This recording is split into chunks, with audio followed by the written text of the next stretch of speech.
control of this one. They've still got at least something to do, but just one 12th place finish will do for them today, ahead of VEC Sim Racing, who are 173 points back and the only other team that can actually take it off them. If Project Dynamic, because of the amount of cars that are in Pro-Am, there's only 9 actually entered, if Project Dynamic get to the end of one of the races, they're more than likely going to be champions by the end of this afternoon, and very deserving champions as well, I must say. Finally moving down to the AM category, where Westwood Racing Esports are leading this one. Just under 100 points separate themselves from World of Sim Racing, but if they take one singular victory here tonight in the AM category, then they will be crowned champions no matter what the 151 does. And as it is in the Pro-Am, in this category as well, only 2 teams can clinch the title. So 11 teams are in with a shout of taking something away here this afternoon. 27 cars are on the grid, 27 teams lined up here at Montreal. It's been a fantastic entry all season, rounding about the 30-odd mark here in this one, and so this promises to be very exciting indeed. But before we get into all that, let's do a bit of housekeeping, shall we, and have a look at the giveaways and Easter eggs and all of that kind of thing. First of all, it's the final race of the season, so we're going all out on the giveaways here this afternoon. It's a full peripheral gaming set giveaway for the finale. We've got a Cloudflight wireless gaming headset, Alloy Origins 60 mechanical gaming keyboard, Pulsefire Surge gaming mouse, and a Fury SXL gaming mousepad, all to be won by visiting the YouTube chat, or indeed the YouTube description, I should say. It's not in the chat, it's in the description. Just scroll down a little bit, you'll find it. You'll find the link there, fill out the form, and you're in with a chance of winning all of those things all in one go. So well worth having a look at that and filling that one out with you, to get your chance of winning the giveaway. Now also there's a Easter egg challenge, as you may know if you've joined us so far. There it is, that is what it is for this week. You've got to obviously try and tell us what all of the Easter eggs from all of the rounds are. There's been one every round, and so you've got to tell us what they are from every round this season. That link is also in the YouTube description, and if you do indeed do that, you're in with a chance of winning a Cloud Alpha Blackout gaming headset, Alloy Elite 2 mechanical gaming keyboard, Pulsefire Haste gaming mouse, and a Pulsefire Matte RGB gaming mouse pad as well. So well worth having a look at that one as well. So 2 links very much worth visiting as well, especially if you've been paying attention throughout the weeks on the Easter egg competition, which has been ongoing, of course. We are about to enter into qualifying, and in case you haven't been with us so far in the IVRA HyperX GT Sprint Series, let me just tell you what's about to happen, because you might be about to be fairly confused. Qualifying 1 is coming up, 15 minutes of that over the next few moments. That defines the top 15 the top 10 drivers going through into Q2, but we also take the top 5 from the qualifying session. Since the practice is about to run, from the practice session, since that's about to end, I might as well tell you who's made it through. It's 5-Star Motorsport, Vector by RSR, Ronin Academy, the other Vector by RSR car, and Team RSO, 2 championship contending teams. Second place and 4th place in the standings have both made it through into Q2 already. They don't have to do anything now in Q1 to get themselves that shot at pole position, which is also 15 minutes long here in qualifying 2.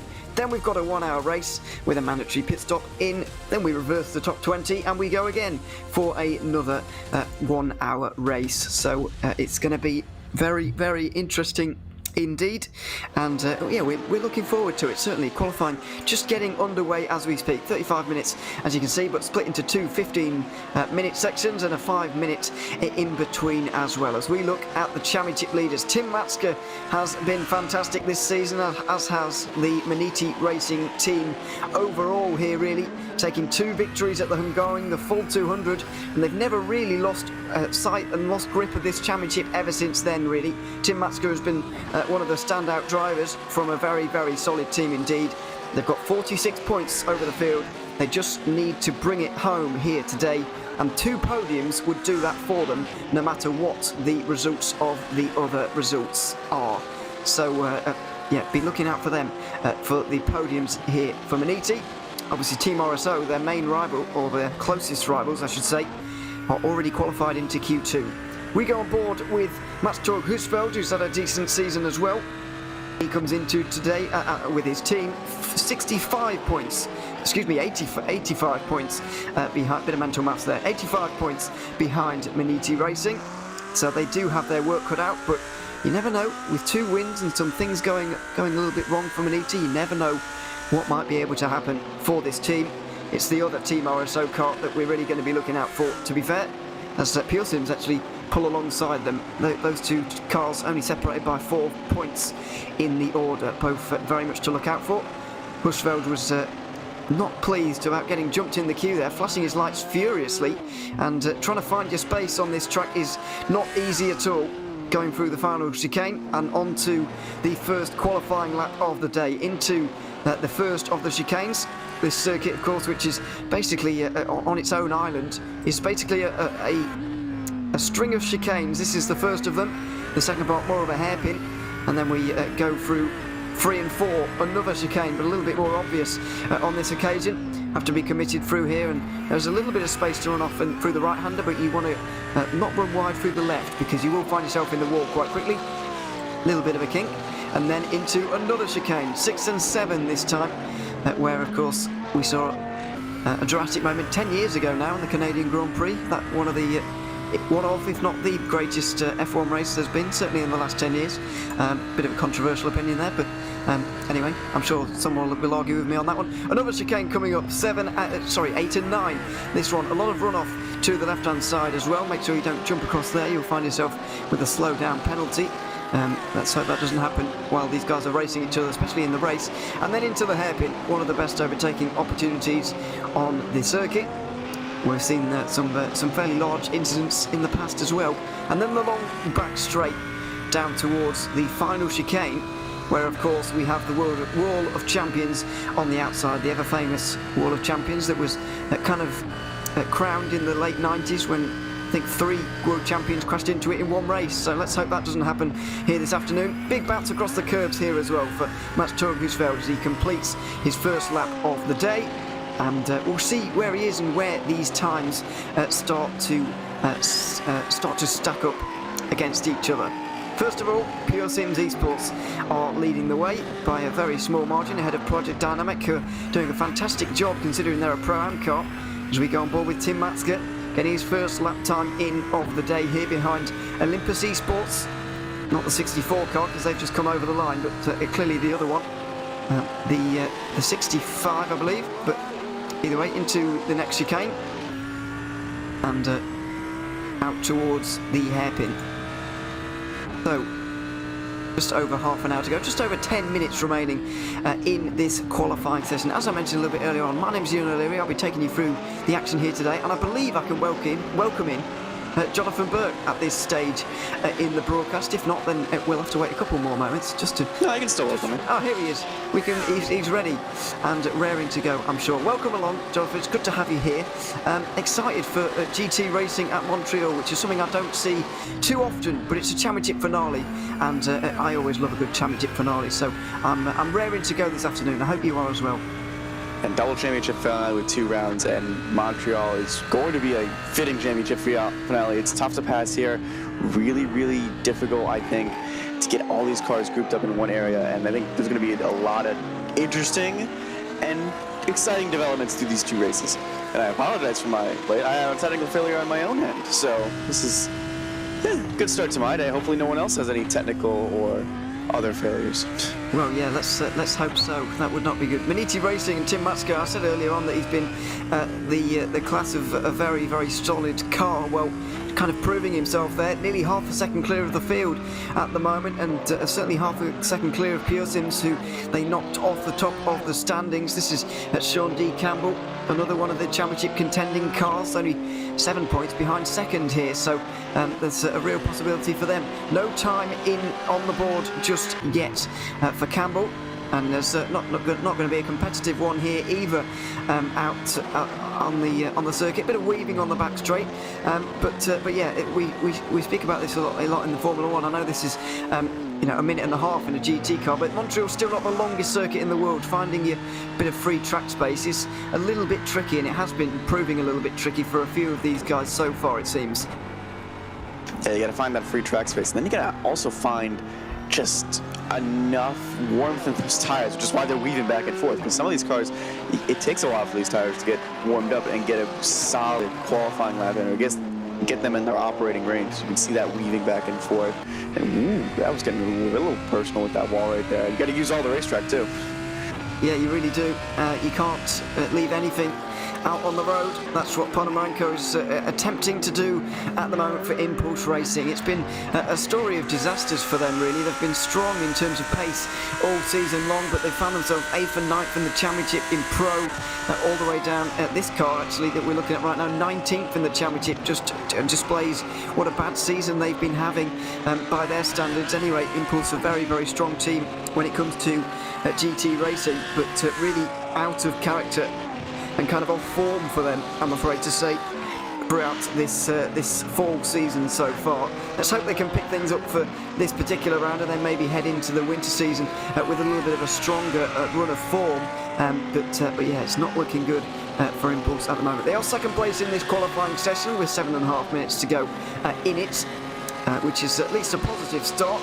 But they will be hoping to convert, obviously, in the race as well. Ponomarenko into the final couple of corners. Going to see a bit of a bounce across the curbs here, I'm sure. And getting close to the wall once again, but not too close. You understand, over the line for Ponomarenko. And where is this going to put him? Into the top 10, certainly. It's going to be 6th position for him just for now. So it is very close, apart from Maniti Racing, who are storming away from the field at the moment for whatever reason. And the rest of the guys have left fighting for second place, it looks like, at the moment. I can give you the reason. Tim Matska's a madman, first off. Well. It is interesting to see some of these times come in. I was looking through the Discord, looking through practice times, and saw that the Lamborghini was actually pretty quick. And so it's interesting to see some of these Lamborghinis get up here, even though they're a bit further down in the points. They're not going to be in much of the championship conversation, unfortunately, except in the Pro and Am category, where the 21 is currently leading, which we're on board with. But it's interesting to see that maybe the Lamborghinis are going to be the strongest ones here this weekend. It certainly seems to be like that. There's, by the way, not a Lamborghini in contention for the Pro Championship, but despite the fact that there are 5 of them entered into this championship, but obviously this has been the star car in Pro-Am, having taken 8 out of the 10 races so far in this season in the Pro-Am category. Jonas Albert has been one of those drivers who's been absolutely on it all season long, and I don't expect that to end here this afternoon either. Considering where he is. Basically, they just need to get to the end of one of the races here this afternoon and they will be basically fine. Impulse Racing, third place for them at the moment in the 63, improving ever more as Pure Sims try to close down that margin on Maniti Racing, as is Oscar Copa, who's been very strong so far for RSR. A little bit of slipstreaming going on between the couple of the BMWs, although I don't expect that to be a huge factor here really, because to be fair, a lot of the teammates are both in championship contention, so there's not a lot you can really do. Copa been trying to do his best this season for this team, and he has been putting in some strong performances, maybe not consistent enough to maybe take the title here today, but we'll have to wait and see. Maniti Racing are obviously favourites to do that, given the pace they're showing right now. Yeah, it's going to be quite difficult to stop them by the looks of things. 4 tenths over the field as things stand. Pure Sims, the nearest championship rival, in 4th at the moment. Yeah, they're going to have to get a really strong lap in here to try and at least make an effort. I think it looks like Matska's lining up to get another run going. And this is really good, I think, for him, especially to defend that championship lead. It's only 50 points over Team RSO, so it's a decent gap, but, you know, if you're out front, things can't really go wrong. Well, yeah, exactly, yeah, and that's exactly what they did at the Hungaroring in the first round. Tim Matska qualified, and they absolutely romped away to a great victory in race 1, and then they got themselves through the opening lap very cleanly indeed, despite starting 20th. And they still managed to win the second race as well. It was looking like the championship might be a complete walkover, but since then it's been a little bit more challenging for them. Oh, a bit of a graze on the wall, and a bigger graze on the wall in the background from one of the Olympus Esports Porsches. You could see in the background of that shot the 46 car that was, by the way, in 10th place in the standings right now. But that's the dangers of Montreal. The walls are very close around here, as Thomas Cope and Tim Matsker have both just found out. You need to push the limits, but not go over the limits, as they both just did. Yeah, that's going to be, I think, kind of the theme today, at least, especially early on with all these cars close together. Like, how close these walls, how close to each other are they going to get? Because we already talked about, like, there's not a lot of space on this track, even for qualifying runs. You can see a bunch of cars kind of grouped up together.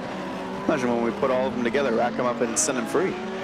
Well, yeah, exactly. It's a very narrow place to go indeed. So we'll see how that all pans out. Yannis Albert is still going here, one of the only non-pro car inside the all-important top 10 at the moment that are going to get themselves through into the second part of qualifying.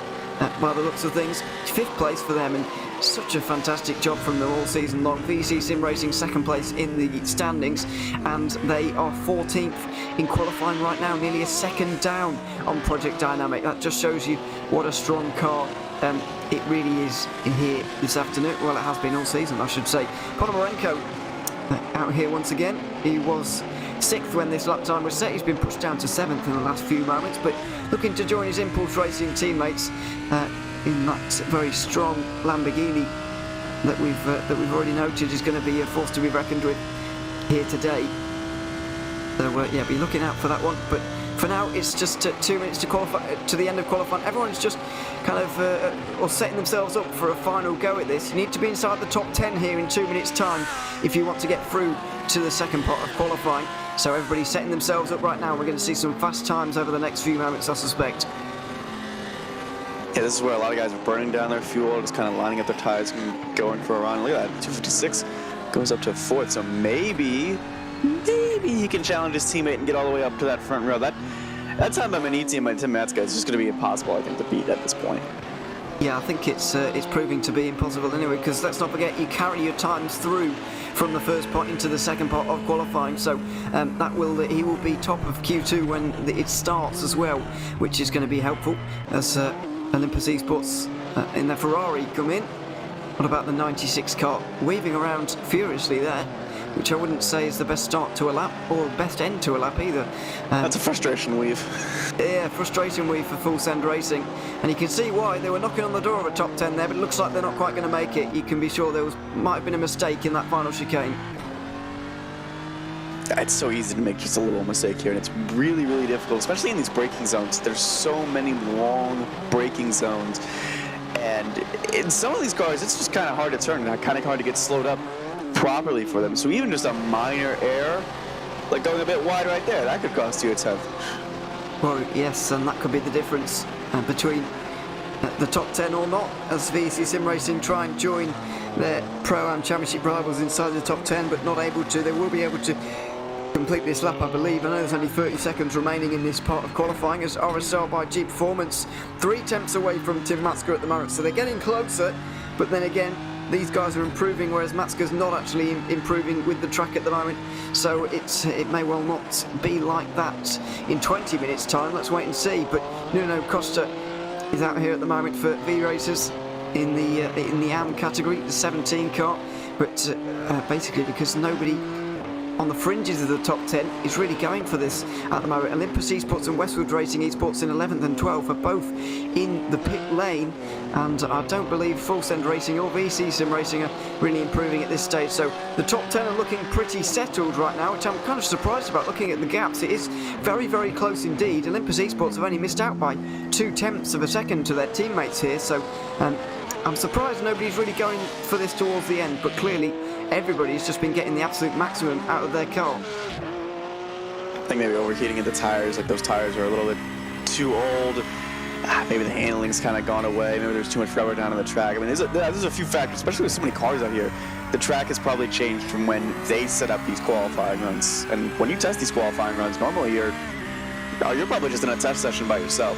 So they probably just don't have the handle on how this track has changed over this past half hour. Yeah, and that's why, as I mentioned off air just before, we began that I don't think people really want to get through from the practice session, because let's not forget the top 5 from practice go through as well. You can't really see how that track develops, and you can't really practice with the track developing if you are sat in the pit lane as those 5 teams are at the moment, 2 of them championship contending, and so I think it's very difficult for them. This is Garrett Thompson, by the way, and the reason we're watching him is because he's been improving over the last few moments. He's 14th position right now for Kazar Sim Racing in the Pro-Am category. This team started with 3 cars overall in the order. 1 of them in Am, 1 of them in Pro-Am, and 1 of them in Pro. Yeah, unfortunately they've not been able to get great results, but maybe today will be the day for Kazar Sim Racing. They're qualified 2nd place in the Pro-Am order. Project Dynamic will be 1st ahead of them, and then VEC Sim Racing, who will be 3rd. But let's not forget Project Dynamic basically securing the championship by just attending here today, because of the 173-point championship lead they have going on here. So qualifying 1 is over. Tim Matska has taken that one. His time will be carried through, and the question remains, can anybody beat him? I'm very much doubtful over that, but I want to talk a little bit about the kind of implications of this long term, really. You know, Maniti Racing are championship leaders, 46 points ahead, but they don't look like they're taking this one on conservatively. They look like they're going out to absolutely try and win this one themselves. They don't want to rely on other results really for things to go their way. They want to take it into their own hands. I think they also see the pace from some of their rivals. They see the pace by RSR, by G Performance. They're still stuck in, they're still up there. And Team RSO, it's a bit further down the order, but I think that's going to be the most concerning thing. Well, looking at the pace of others and realizing I need to be out front, and to control your own destiny, you need to be out front. Yeah, absolutely. The first couple of corners especially are going to make things exceptionally difficult. We've got a couple of minutes to go, by the way, until qualifying 2 gets underway. When 15 minutes remaining hits at the top of the screen, that's when we'll get into it. But yeah, the turn 1 and 2 here, it is fairly tight and narrow, but it's not the worst in the world, I don't think, because obviously you've got that tarmac on the right-hand side. You can kind of run out there if things go a little bit wrong, and we do often see that. You will get a slowdown, but if it's better than crashing your car. So I don't think, personally, the first 2 corners are going to be the problem. The problem's going to come, in my opinion, later on in the lap, because as soon as you get out of turn 2, you go under the bridge, you head towards turn 3, and that's when it really does get narrow. And that's where we're going to hope that field kind of spreads itself out a little bit, and hopefully no chaos happens. And I think that's kind of the thought process of getting towards the front of the pack. Have everyone go single file through that section, and don't be around the chaos potentially in the back of the pack. It's going to be also very difficult, I think, to just kind of spot your way through and get, clean laps, get your tires warm up, and get into a rhythm with how tight this track is, and how, you can get off very, very easily and just be out of a rhythm.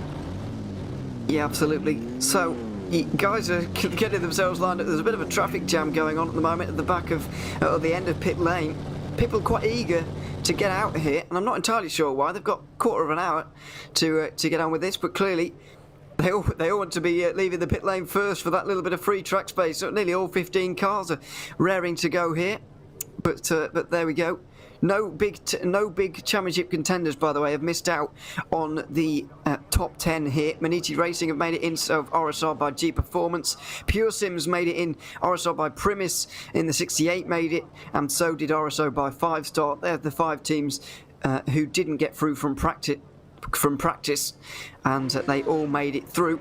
As the green light is on at the end of pit lane, 15 minutes to go, 15 minutes to decide which of these 15 cars is going to be on pole position. Maniti Racing have a free 10th head start, but everybody else has got a quarter of an hour to try and topple them here as they all run out of the pit lane line astern.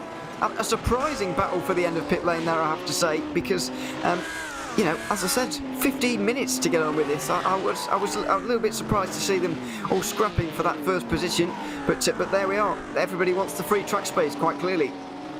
I want to know, and maybe I need to get a better angle of it, who's that blue Lamborghini that's currently leading? Because that was a little cheeky, what they did. Because as soon as the green light went on, they just powered around Tim Matska and that Audi. And unfortunately right now, it looks like we're we're having a little race getting underway rather than a qualifying session. It really does look more like the race or the opening lap here. It's one of the Impulse Racing Lamborghinis. It's either the 257 or the 256 that's currently leading the field around, but I can't quite identify which one it is at the moment. So there we are. It's a bold move out of pit lane. There's Ponomarenko. He's at the back. This is what I'm more expected. This is, in my opinion, this is a lot more sensible. Go out a little bit after everybody else, and then you can sort yourself out. Because what we're about to see at the front of the field, into the chicane, there's going to be so much jockeying for position here. It's quite clear for the front two, or the front few, I guess. But if we look a little bit further back, there's a bit of a stack-up, and thankfully these cars don't have as much aero wash as open-wheel cars, for example, so it's not as bad, but still there's a big stack-up going on towards the back there. What do we call it in Formula One? I believe it's called traffic paradise. I don't know, but yeah. I think we need to clear up a little bit of the real estate out here. Yeah, it gets a little bit silly, as I'm sure you are aware, but thankfully, we're all underway quite nicely, and we're on board with Oscar Coper, who I would have said at the start of the day is one of those who would maybe challenge Tim Matska, but it's not gone that way so far. Over half a second down on Maniti Racing for now, and they've got that Impulse Racing Lamborghini just in front. I would say that's maybe a little bit too close, but as I said earlier, there's not a lot of track space around here, and you do have to kind of take what you can, as we've got a car spun around already. One of the Vector by RSR BMWs has gone around already, and that is also the danger with being at the back, I suppose, and that's why that Lamborghini was trying so hard to be first. That's a very odd place for you to be backwards like that. There is no way, unless that rear end just decided to go off on its own. Like, that is a bizarre place to spin out. It is really. I mean, at least he's got clear track space now, I guess. Well, I suppose, yeah, but he might have we don't know if he hit the wall or not. That's the thing. Maniti Racing, for their first lap, have not gone particularly well, and neither has that RSR car that's just behind Project Dynamic here. Didn't identify. I think it might be Oscar Coper, actually. Oh no, it's the other one. It's the 69 car, I think. But yes, there we go. Team RSO, 9th position for them. Where are those 5 practice cars going to get themselves here in the order? Because that is going to be pretty important throughout the day. RSO by 5-star, getting themselves into 7th position. They're in the 198, so that's a good improvement for them. But where are the others? A lot of these cars have not done particularly well, I have to say, in these opening couple of moments here. Max Husfeld obviously has done a fairly good job there, and he did have to qualify his way through. But yeah, not many improvements at all early on. I'm wondering if that Vector Sim Racing BMW around caused a little bit of a panic, and everyone just... That's a blind corner, too, coming out of it. Like, you're just going to see this green and black BMW. You got to lift, get out of the way, and then your lap is kind of ruined. So only 2 people improving. Not a surprise there. What is kind of a surprise is those that weren't around him not improving. So I'm wondering if, again, that track is just kind of, as the simulated day goes on, is heating up, and as more rubber gets laying down, it's just not as fast as it was at the start of the session.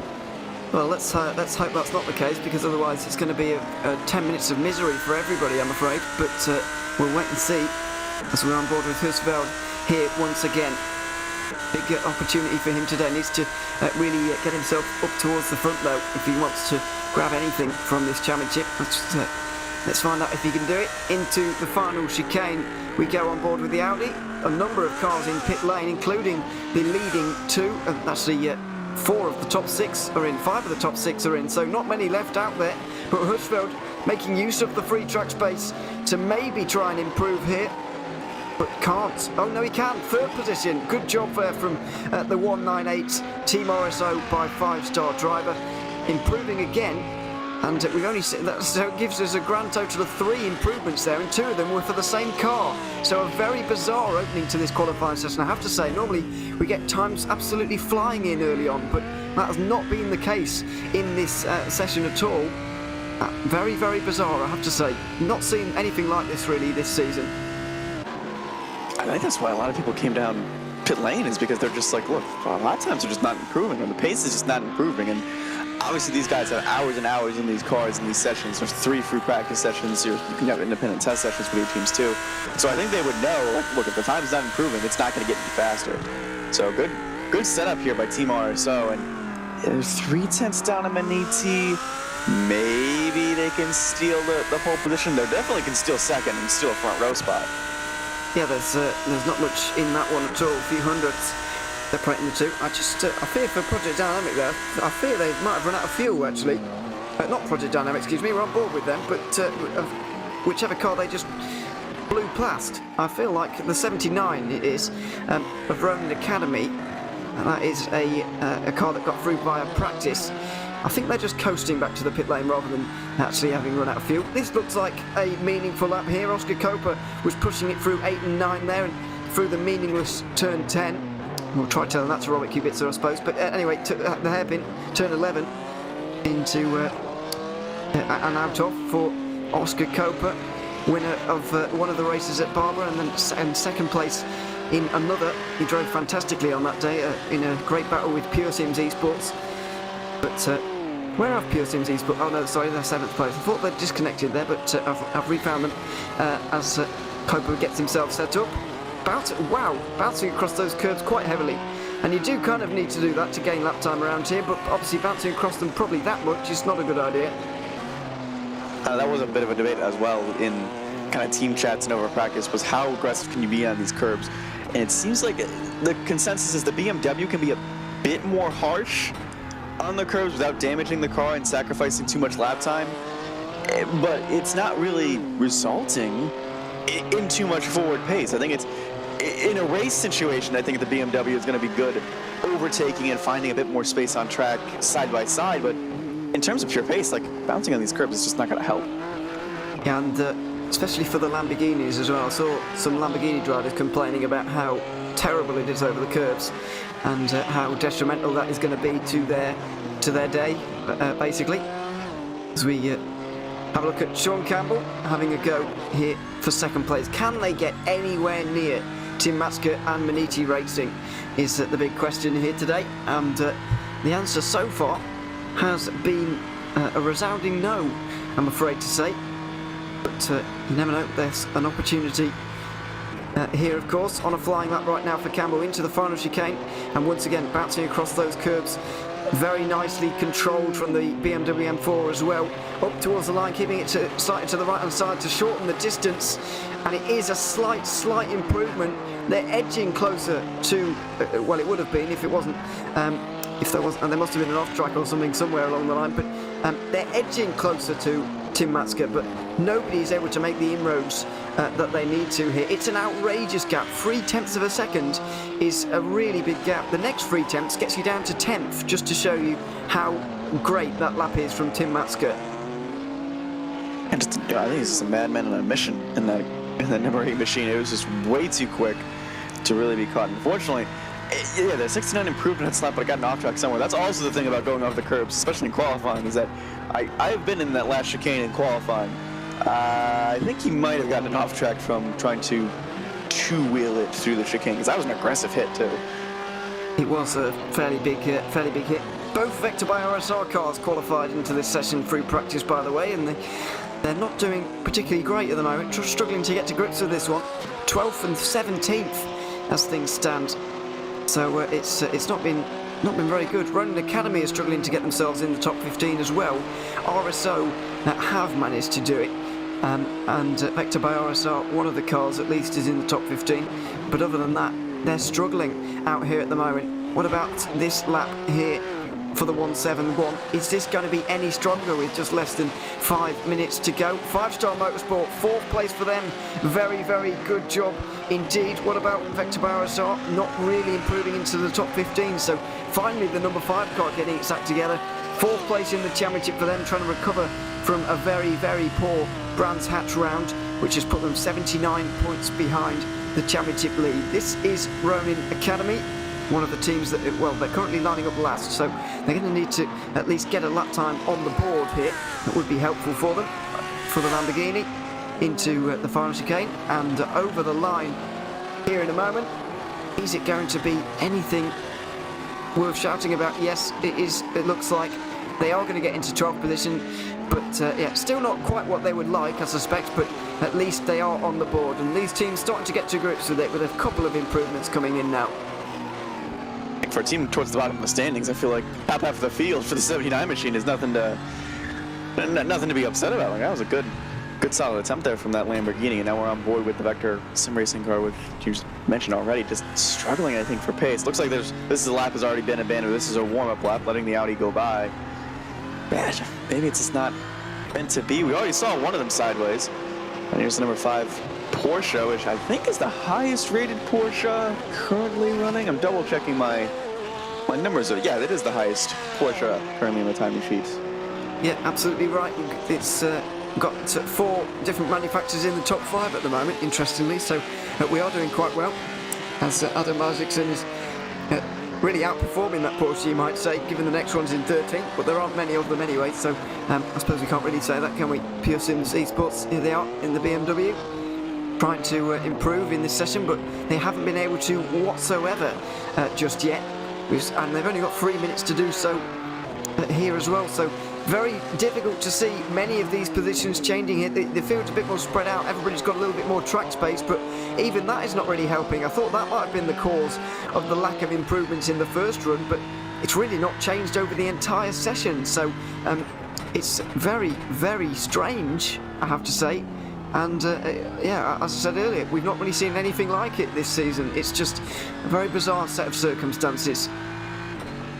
It's Montreal being Montreal. I think it's just the nature of the track and how it is improving. I know some session it starts early on in the day. The sun's going to be rising, temperature's going to be increasing, and maybe there has to be just a couple factors that we're thinking of. Maybe it is the traffic, everyone running into each other, not being able to improve the lap time.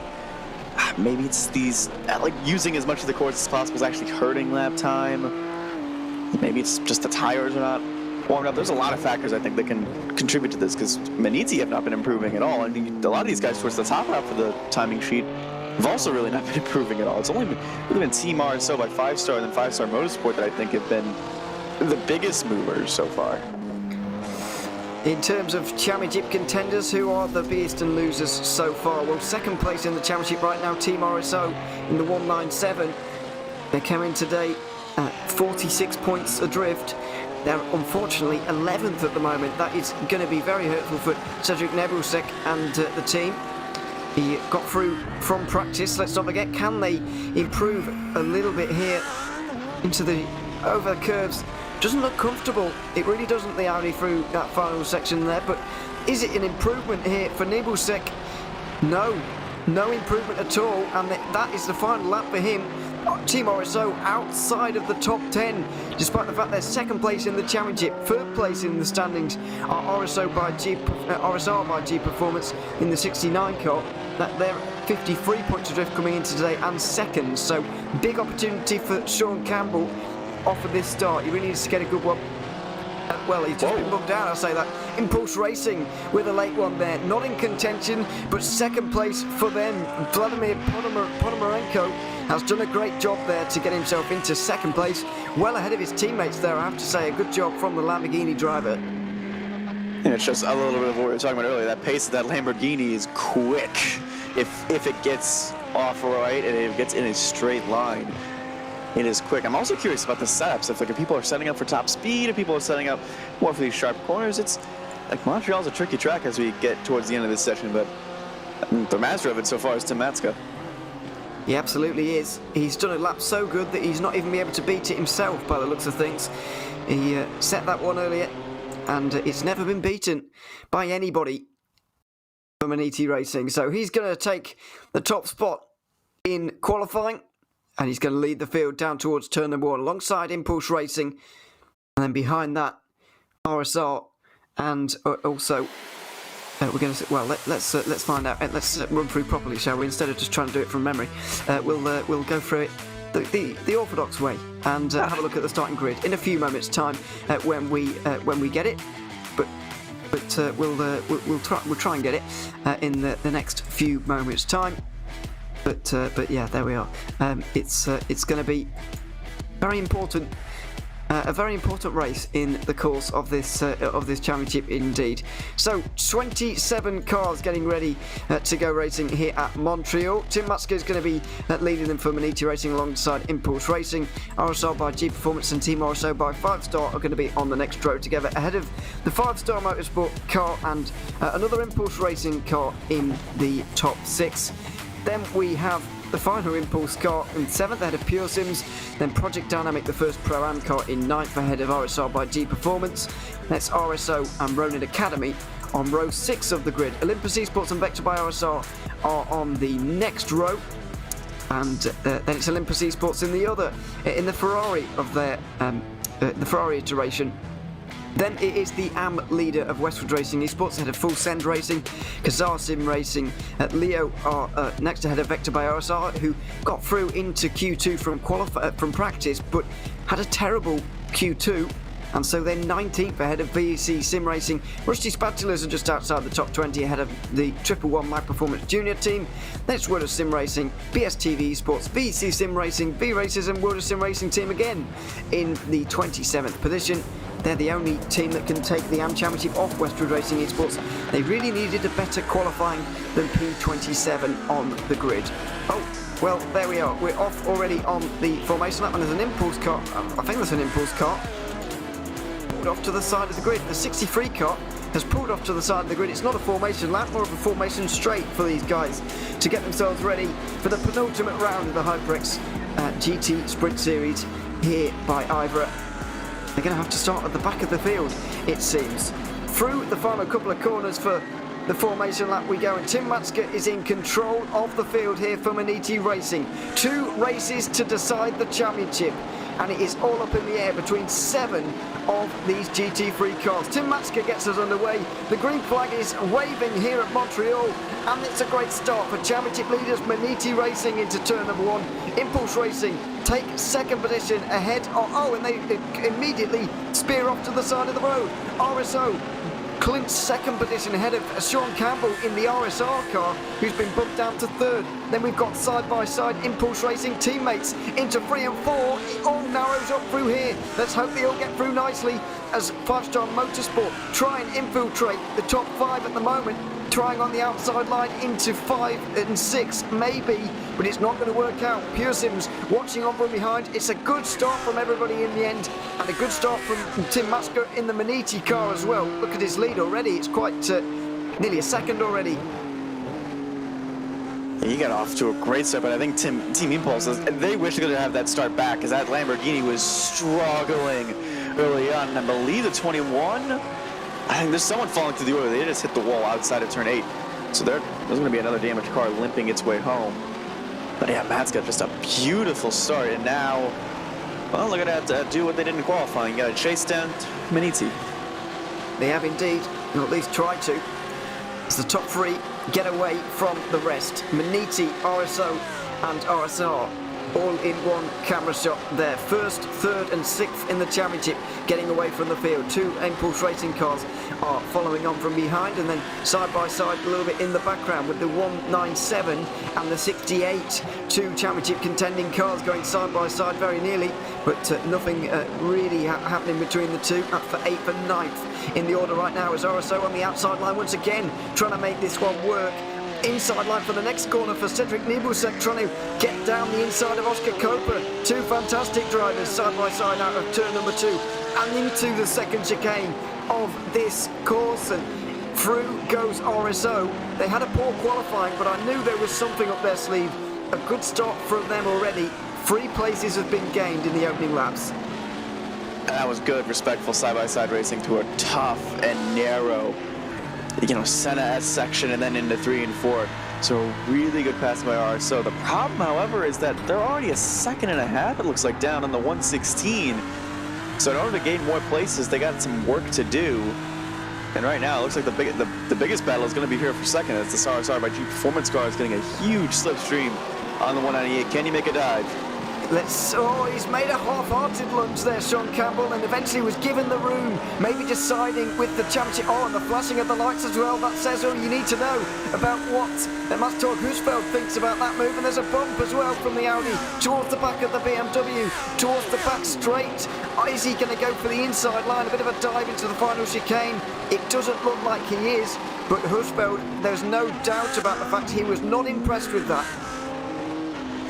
I wasn't really much impressed with it either, because I didn't think he was close enough to make a lunge, unless he was the last of the late breakers, which he really wasn't. Arsa didn't have time to react there. And unfortunately, the little flashing of the lights and bump drafting down the casino straight has cost him a little bit of time. It certainly has. On board with Thomas Cope, who's witnessing a really fantastic battle between Nebusek and Popper here, just up in front of him. We're seeing a bit of a Cope gets things a little bit wrong. He goes wide. Vector by RSR are going to try and get themselves through, but it's quite narrow, as we know, and trying to get through is easier said than done. Certainly, they're into 6 and 7 now. Andrew Dawson tries to make his way through, but cannot quite do that for the moment. 5-Star Motorsport, by the way, applying pressure to Impulse Racing in all sorts of ways here. Adam Isaacson is doing a good job. These guys in 5-Star Motorsport, by the way, were really in championship contention heading into Brands Hatch, but only scoring 71 points, out of a possible 200. Absolute disaster for them, and they ended up losing 42 on Munich Racing, who they really needed to be at least matching, if not gaining points off. And so they've given themselves quite a lot to do here today, but starting off in the right way about it. 5-Star Motorsport looking very strong, in my opinion, actually. They've started this race very strongly.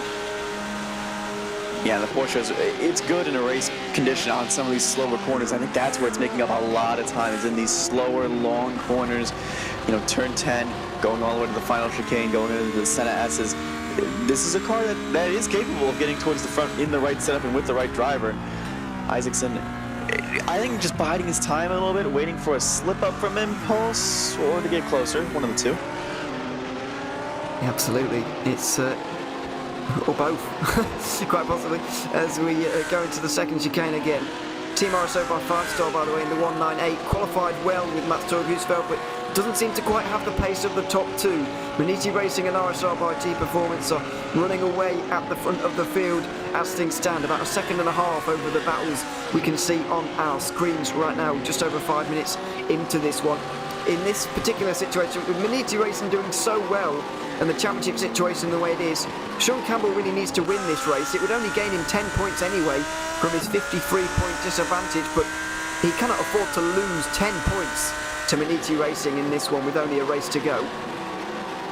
No, you can't afford to do much or anything. Like the key, I think, for everyone behind, so that's Team RSO, RSR, IG Performance, and 5-Star, is you need that green car behind you. And unfortunately, that green car is out front. And I do want to say it's been a good job in these first 7 minutes by the 69 car to not let Munich skirt off into the sunset and get a easy win right here. The 69 does look fast on race pace, at least, and at least keeping that pressure. And once that pit stop window opens, 25 minutes, 35 minutes into a race, maybe we can see an undercut or a move, and time is actually dropping by Munich Racing a lot. I'm wondering if there was a little mistake in the final chicane.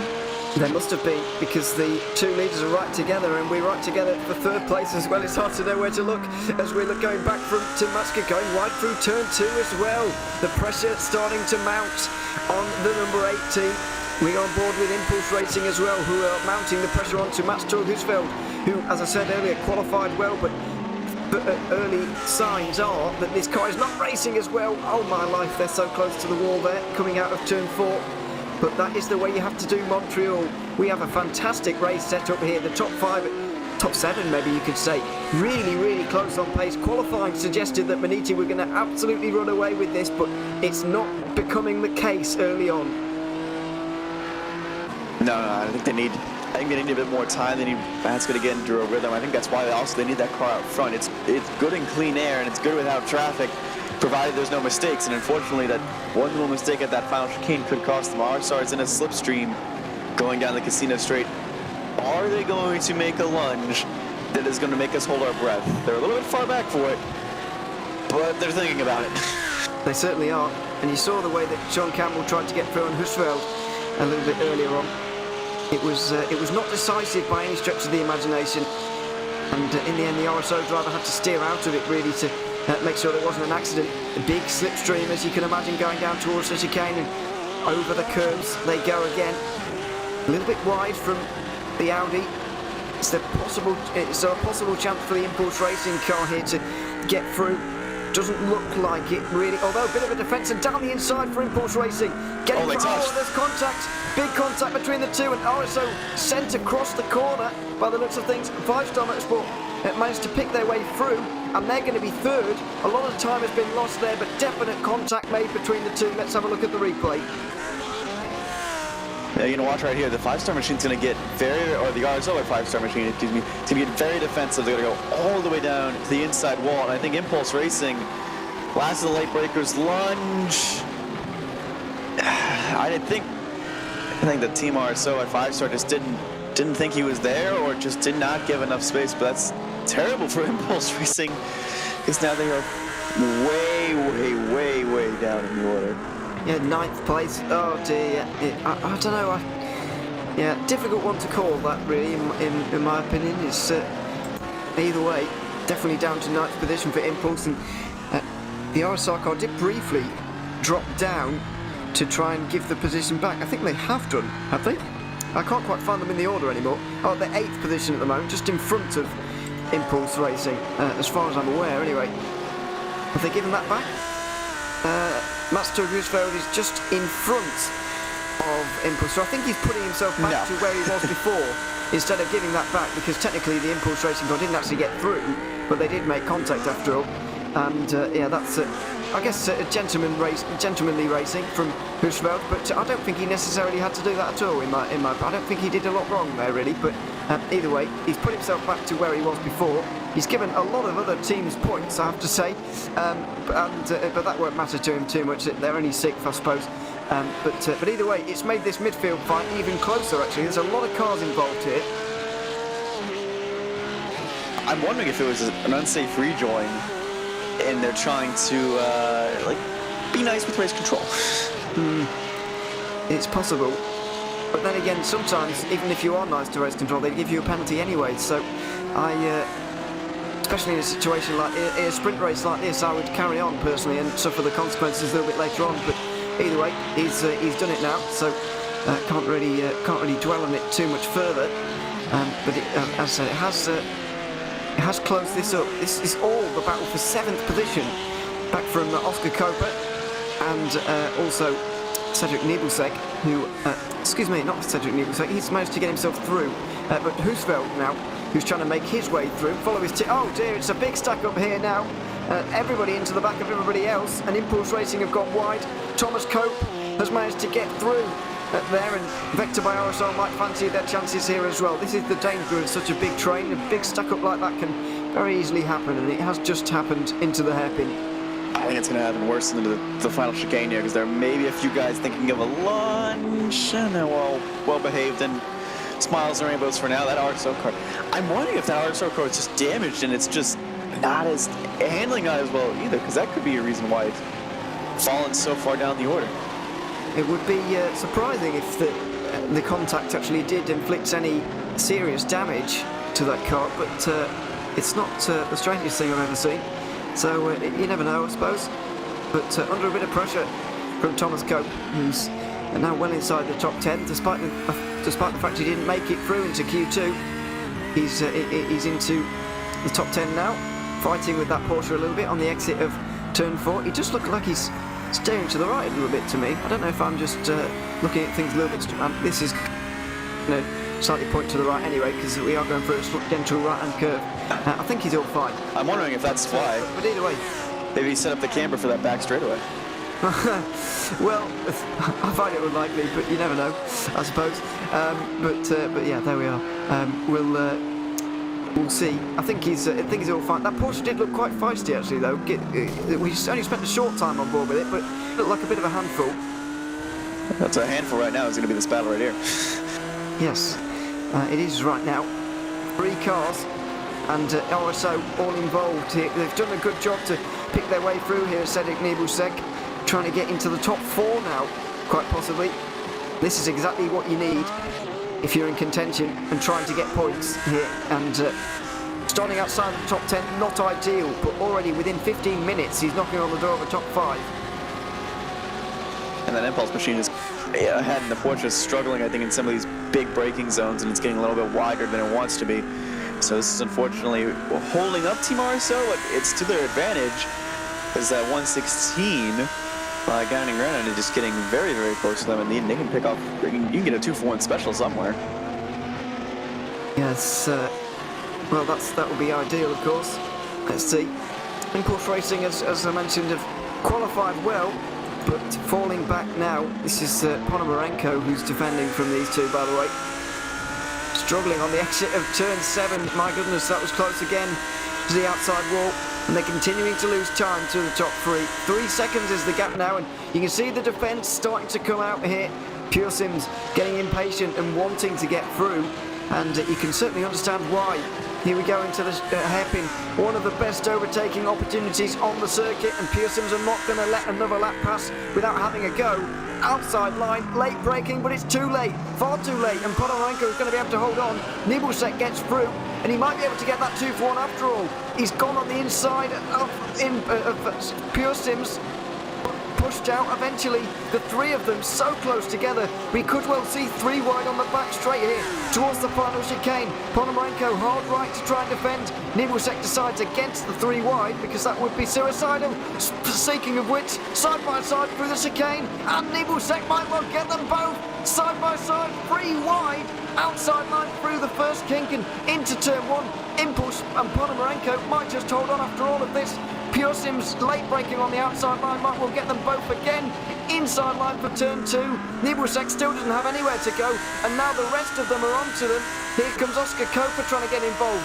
Now finally Ponomarenko's pushed to the outside line. Surely now he's going to be displaced, and he is. Oh, he's gone around. He's gone for a spin. The great battle finally ends in tears, I'm afraid, and that's a terrible spot to be. No! It's a terrible spot to be stopped. Nothing he could do, nothing the guys behind could do either. What a shame to see. I think it hurts more that Ponomarenko is doing everything he could, and I felt like he was the most on the right through this entire battle. Like, hard but fair defense, and just what a nightmare for Impulse Racing. They got their cars towards the front, and they're gonna go down here to turn 4. And I think it's either just getting too much on the curve. Difficult one to call that, really. Husfeld got involved, or well, not as involved as Vector by RSR. Oh, Project Dynamic, dear me, the Pro-Am Championship leaders. I know they're almost confirmed as champions, all but officially. But wow, that was. They'll be glad that it's all but official, because that was a very controversial moment indeed. But apart from the way it ended, which was so unfortunate, it was a fantastic battle, really, really great. Definitely the best that we've seen so far, might be the best that we see all day, because that was brilliant racing between the 3 of them. I feel like the most naughty person there was Pure Sims shoving that RSO car a little bit wide out of that final hairpin down the casino straight, but I thought it was all fair and game, like all fair and fine. And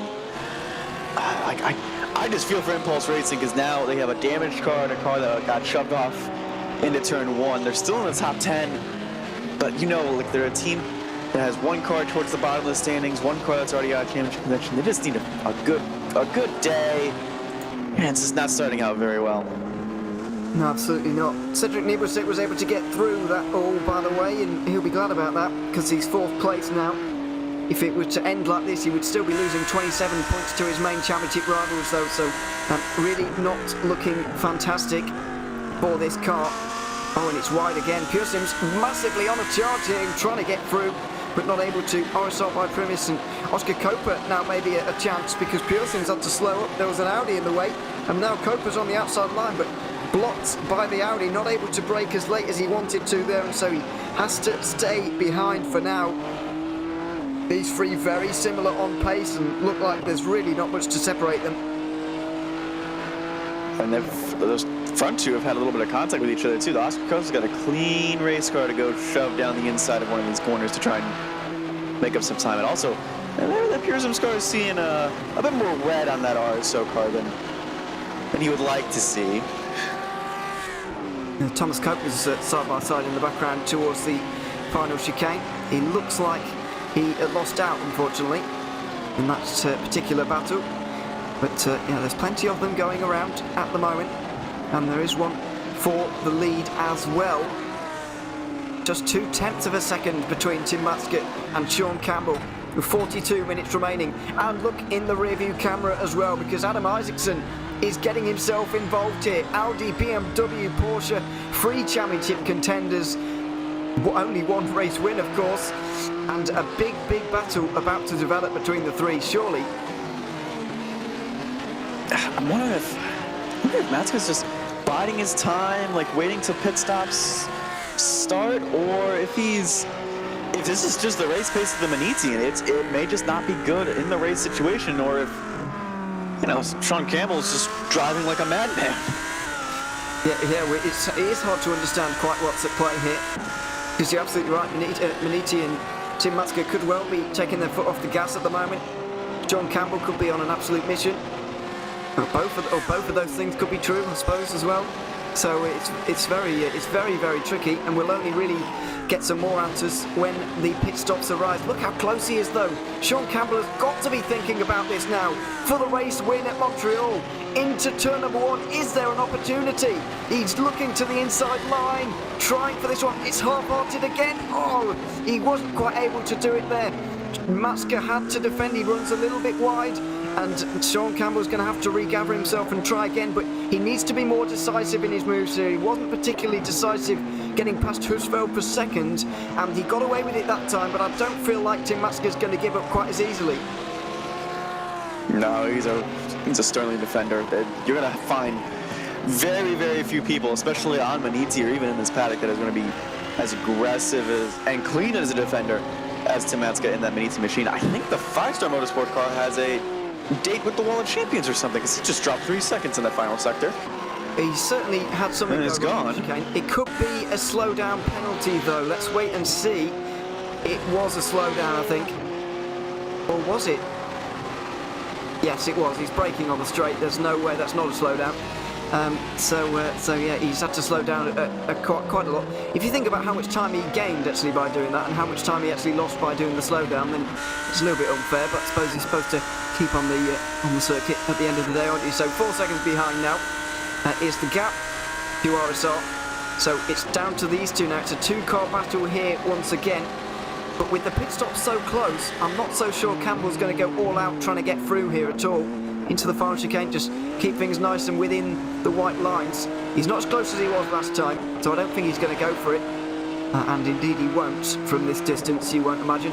But with only 4 minutes till the pit stop window, you figure he might be tempted to just wait, but it's always difficult doing the undercut at Montreal, because you have to slow down to get into the pit lane and then kind of speed up and then slow down for the line again, because that car is in front of you. You can't really fly in like you would. Oh, not again. As Impulse are around again. This has been the and been hit again, I'm afraid. Husfeld has hit another Impulse racing car, not really any fault of his own. This is just the story of their season, going around at turn number 1. It's just it was just a day from hell, I think, from Impulse Racing. Like they've shown the pace. They're up towards the front. Let's see what happens. We're going into the set of S's. It's a lunge down the inside, and just almost the same thing as what happened earlier. Yeah. And then hard to apportion blame again, I feel. I feel like RSR could give a little more space. It's good to see him coming. Yeah, he's clear right there, and then nice. Bit half a dozen of one. What is it? Whatever that saying is. You know what I mean? Half of yeah. Anyway. It's 6 in one, half a dozen in the other. That was the phrase I was looking for. Thank you. Ah, dear me. Embarrassed myself live on broadcast there a little bit. But that's what I meant. Bit 50-50 between the two of them, I have to say, in my opinion. But we'll see what the stewards say. They are the only opinion that really matters at the end of the day. And we're just giving our own. There's going to be some tough calls in that. Oh, yeah. In that room. I'm looking at the sheet right now, and they're still reviewing some of these early accidents that we didn't even see. The 723 and the 17. I I don't know what happened to V Sim Racing and V Racers at the tail end of the grid, but they're still reviewing that. It's gonna, it's one of those days where I'm happy that I'm not race control. You say one of those days, most days actually, I think, Matt, to be honest, especially every time I'm on broadcast, because I'm always... You mentioned the Montreal race here a couple years ago with the controversial thing at turn 5. That's one of those days I would have liked to be race control, but otherwise, it's not very good days. When you feel like the stewards have got it wrong, in your opinion, you would like to be a steward generally as a spectator at home, but certainly I do. But anyway, that's hopefully we don't get any of those calls here this weekend. I'm sure we won't.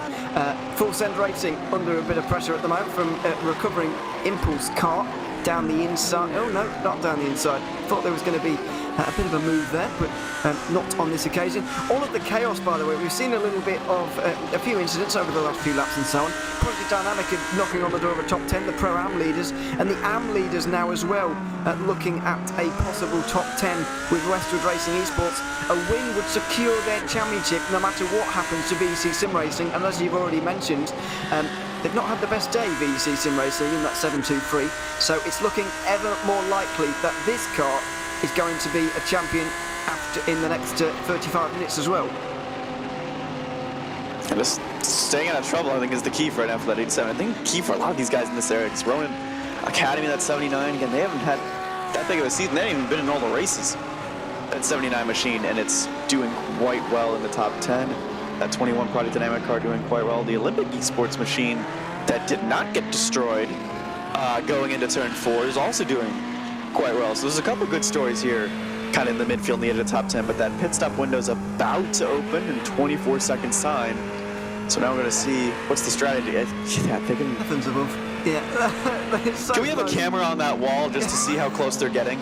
We do. On that wall. It's not even the wall of champions. It's coming out of 4 that they're just being ridiculous. I find that one even more scary, personally, than the World of Champions. I know it's not quite as famous, but it's a faster corner turn 4 than the final chicane is, really. Just about. I know there's not much in it, but it's a faster corner, and it looks very spectacular. So yeah, there we are. It's a very, very close call. As we saw on board with that Ferrari there, it was... they're running right up towards it every single time. Pit window is open for everybody, and is there going to be an early call from one of the front two? No, there is not, as Vector by RSR in the 172 might well be, because they've gone off at the hairpin for whatever reason. You don't often go off there on your own, so I do feel like there has been an incident for this car, unfortunately, a little bit further down. Yeah, maybe just damage, trying to get out of the way of the 5 ahead of him, or if someone making a lunge. Did someone make a lunge? Ronin Academy, I was just praising you. Please don't. Yeah, we were just praising Ronin Academy a moment ago. Let's see what happened here into the chicane. Is there going to be a bit of a switch to the inside? Yes, there is. But not enough space for them to get down the inside, I'm afraid. So they've tipped the BMW around, and that was a half-hearted places. That was a half-hearted defense and a half-hearted attack. I think Rowan wanted to make the move down the inside.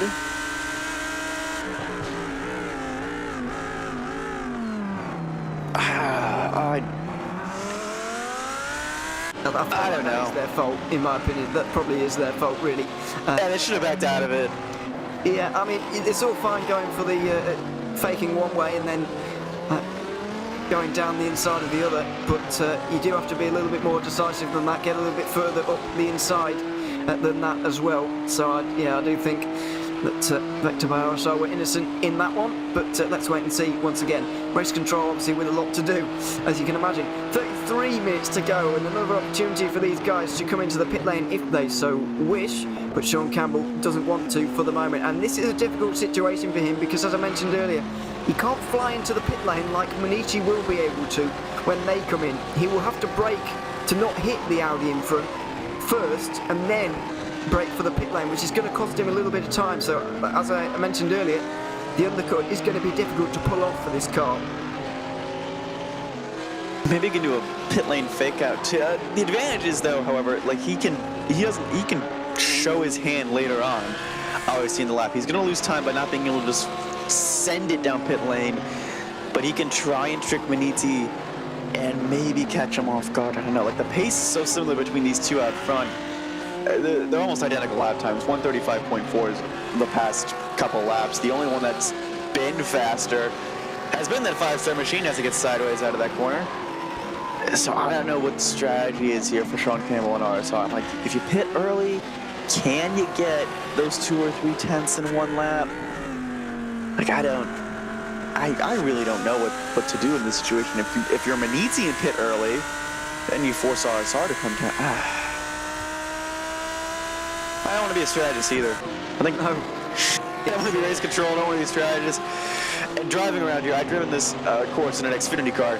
That was not fun, so I don't want to be a driver either. I think I'm okay up here. we're fine, thanks. We'll stay here. But yes, it is difficult now. Campbell staying out again here. A little bit wide for Maniti there, and if the 69 car was a little bit closer, then maybe there would have been a chance, but not quite. What I am seeing though, just a little bit behind, you saw them in the background of this shot. Oh dear, that's quite a rear wing, by the way, on the back of the Project Dynamic car. I haven't noticed that, but there we are. But these guys into the top 10. What I have noticed, 5-Star Motorsport now closing in rapidly. Oh dear, and a bit of distraction there for the Audi. The car in front went into the pit lane and completely distracted, flew across the chicane, which can sometimes happen. But yeah, 5-Star Motorsport closing in on the 2 leaders as Ponomarenko's recovering as well. Yeah, I was going to say before he made that slowdown penalty that actually that Porsche has been the fastest one on track, been near the 134s in terms of lap time and qualifying pace. So I know Isaacson, I wouldn't discount him yet. The 3 seconds is going to be a bit hard of a gap to make up. And they're going to have to pit within the next 5 minutes, however. So someone's going to have to show their hand. It's going to be interesting to see, but you can tell like Isaacson's been on the edge. He was completely sideways out of turn 4 and still managed to bang in a 134.5. So that just shows the raw pace of that Porsche's there. Yeah, it is at the moment. Half a second between the 2 leaders. Half of the race gone, half of the race still remaining. And a championship on the line, of course, as well. Maniti Racing still leading both of the championship and the race. John Campbell trying to take it off of him. 3rd place in the championship and 2nd in the race as things stand, and very close to the wall of champions as well. Maybe it's a good omen. But either way, 5-Star Motorsport are into the pit lane now. First of the cars to show their hands, and first of the real leaders to show their hand as well, really. These guys behind, you can see the likes of RSO, Pure Sims, the other RSR car, they're all staying very cagey for the moment as well. Yeah, I'm wondering if they're just kind of waiting till last second, maximize their on track time now and get in. I don't know, maybe trying to find a gap to get out into to get cleaner, because that's the other thing. You have mandatory 30-second stops at least. So trying to calculate that your pit delta is a bit harder here than it is in a Formula 1 car, and you just don't know where you're going to come out. If you're going to come out in all the traffic, if you're going to come out in clean air, especially with everyone pitting simultaneously, basically. Yes. Thankfully, you miss out the final chicane and turn 1 when you pit, so it is not a massive loss for you. But 5-Star Motorsport have managed to find themselves a nice bit of free track space just in front of Impulse, and they planned that very well indeed. So yeah, they'll be able to hopefully smash out some good lap times here when these 2 cars are not or have not pitted, I should say. They've only got 3 minutes to do so, so maybe 2 more laps maximum for Maniti and RSR. And for the moment, the 68-9 team just following the number 8, completely following everywhere they go, which I would say maybe not the best strategy. Maybe they are confident that they can overtake the Audi on the circuit. Yeah, I'm wondering if this is a game ball. Flipping heck, that's what I mean about that's the danger that Sean Campbell has got with the Maniti car. You know, that's a very dangerous thing to do, really, and thankfully Copa judged that perfectly, but it was very, very close. And also, we should note, you can't really talk in session, IVRA being one of the most realistic enforced rules as possible in their racing sessions, so there's no way of warning the man in front that there is a man steaming down the chicane, not planning to brake. Yes. But now here's the trouble. Now there's lap traffic that's going to be disrupting the lap times of drivers that are damaged or drivers that are recovering. You can see like 2 or 3 ahead. They have to pit this lap. They're going to be slower, and maybe 5-Star Motorsport can they make up 3 seconds? Well, I feel like they might have already lost a second, or at least half a second, over the last couple of moments, looking at the gap to the leader, because we do have that graphic up, hopefully. It's certainly helpful at this stage in the race, this time in the race, the pit stop cycle. Oh, bit of lap traffic up in front, as you mentioned. The gap very close between the two. Now, what is going to happen here? John Campbell, I feel like he's backing off here. They have to. Indicating that he has to come into the pit lane. They're both in. They're both coming in. Maniti and RSR into the pit lane together. Absolutely nose to tail. 2 championship rivals fighting over points here. At the moment, the gap between first and second in terms of points will be 10 points. So RSR really cannot afford to lose that amount, considering they came in 53 points behind. This is Rooney Janssens. He's got into the 5-Star Motorsport Porsche in place of Adam Isaacson. And so he will be trying to do his best and get up the order into, at least in the conversation, for the top 2 positions. I don't think he's going to be able to, though, looking at the lap times, or looking at the delta we saw before those 2 came in. Although you never know, I suppose. He was wait and see. 48 seconds behind, and the lane time for a lot of these guys has been in the 50s, so it's possible. I don't know, do you lose 7 seconds by going through the track? But I think they're just coming out of pit lane now. RSR jumped, it's side by side, I think, between the 2. But it was briefly into the first corner they go, and they're miles out in front. RSR have jumped Maniti, or have they? It's side by side between the 2. I think quite possibly it is indeed Maniti back in front again. Maniti up back in front. So briefly, Jesse Jones was in front, but he's not anymore, because we've got a new leader again, Andreas Thiel. Between the 2, Jones trying to head his way down the inside, but he can't quite for the moment as they come out of the pit lane. Not quite sure what was going on. I think they might have been side by side down the pit lane. We'll try and get another look at it, and here it comes on the replay. This is the tensest pit stop you've ever seen. Jesse Jones has gotten into the car, and we saw Andreas Thiel doing the same. But I believe the 2 came out absolutely neck and neck here, unless the timing screen was really playing tricks on us. Oh no! Oh no! He gets through. He gets down the inside on the pit exit road. My goodness me! Inside line at the pit exit road, but Maniti get the cutback from a pit exit. That's unbelievable. Andreas Thiel has just done one of the most bizarre cutbacks I've ever seen, but one of the most effective, and he's straight through into turn 3, back in front of his main rival. What a fantastic battle between the 2. Yeah, he gets an okay launch. That RSR machine just took off as soon as it was off the jacks, and as soon as he was ready to go. There he is up the inside, but a little bit deep. I mean, they both made it out legally. I mean, that's the important thing. They're in the rules. It's hard but fair. Absolutely in the rules, and absolutely great racing between the 2. So Pure Sims come in because, well, they had to, basically. The pit window was about to run out. We've had all the driver changes. I don't think anybody is doing the entire thing here today, certainly not at the front of the field.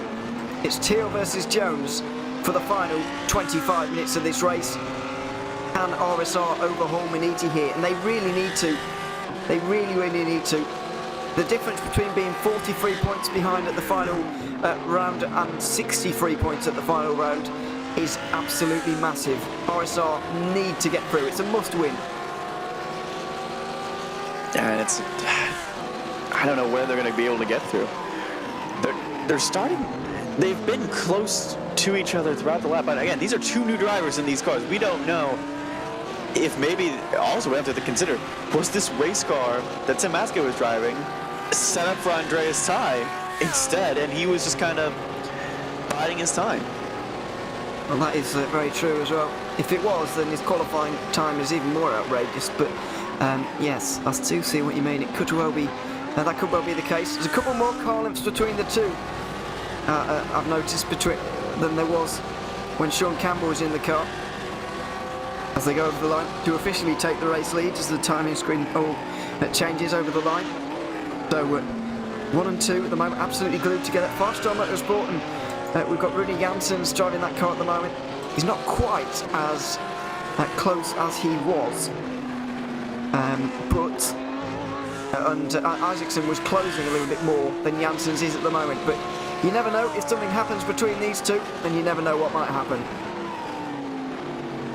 I appreciate the effort though from 5-Star, trying to get them early, trying to get track position, trying to get some good lap times in. It just wasn't enough at the moment, and a 1:36.3 for a final lap time is not going to be enough at the moment too. So maybe just a lonely podium that's on stake for them with about 22 minutes remaining in the race. They got Team RSL almost 8 seconds behind. So the closest battle besides the front one seems to be Pure Sims and RSR by G Performance Europe. Other than that, everyone's kind of spread out right now. We're in a bit of a calm, at the moment. Well, it's been absolutely crazy for the first 40 minutes, so it's hardly surprising that we're going to get a calm moment. But we are just getting the graphics back up for you in a couple of moments, by the way, so don't worry, they're not lost forever. We'll be back with those in a couple of moments, I'm sure. But into the far chicane they go again. The big thing for everybody through there, do not get a slow-down penalty, because they are very, very, very costly, as we've seen for 5-Star Motorsport. I think... Oh, have I? No, RSL haven't got one. I thought they might have done there, but no, everybody carries on well. Teal goes a little bit wide into the first turn. It gets a good run through turn 2, so extends the margin again. It's a real to and fro battle between these guys. But I do feel like Campbell was applying a bit more pressure to Tim Matska than Jesse Jones is doing right now to Andreas Teal. I mean, he may be, and Jones may be a little disheartened after that attack around the pit exit, and then Ty getting back around. He may just be a disheartened, like, all right, I need to focus, get into a rhythm again. Because again, it was a good move. He did exactly what he needed to do. It's just Andreas Ty also did exactly what he needed to do. So, I don't know, maybe just be biding his time. Track is also changing.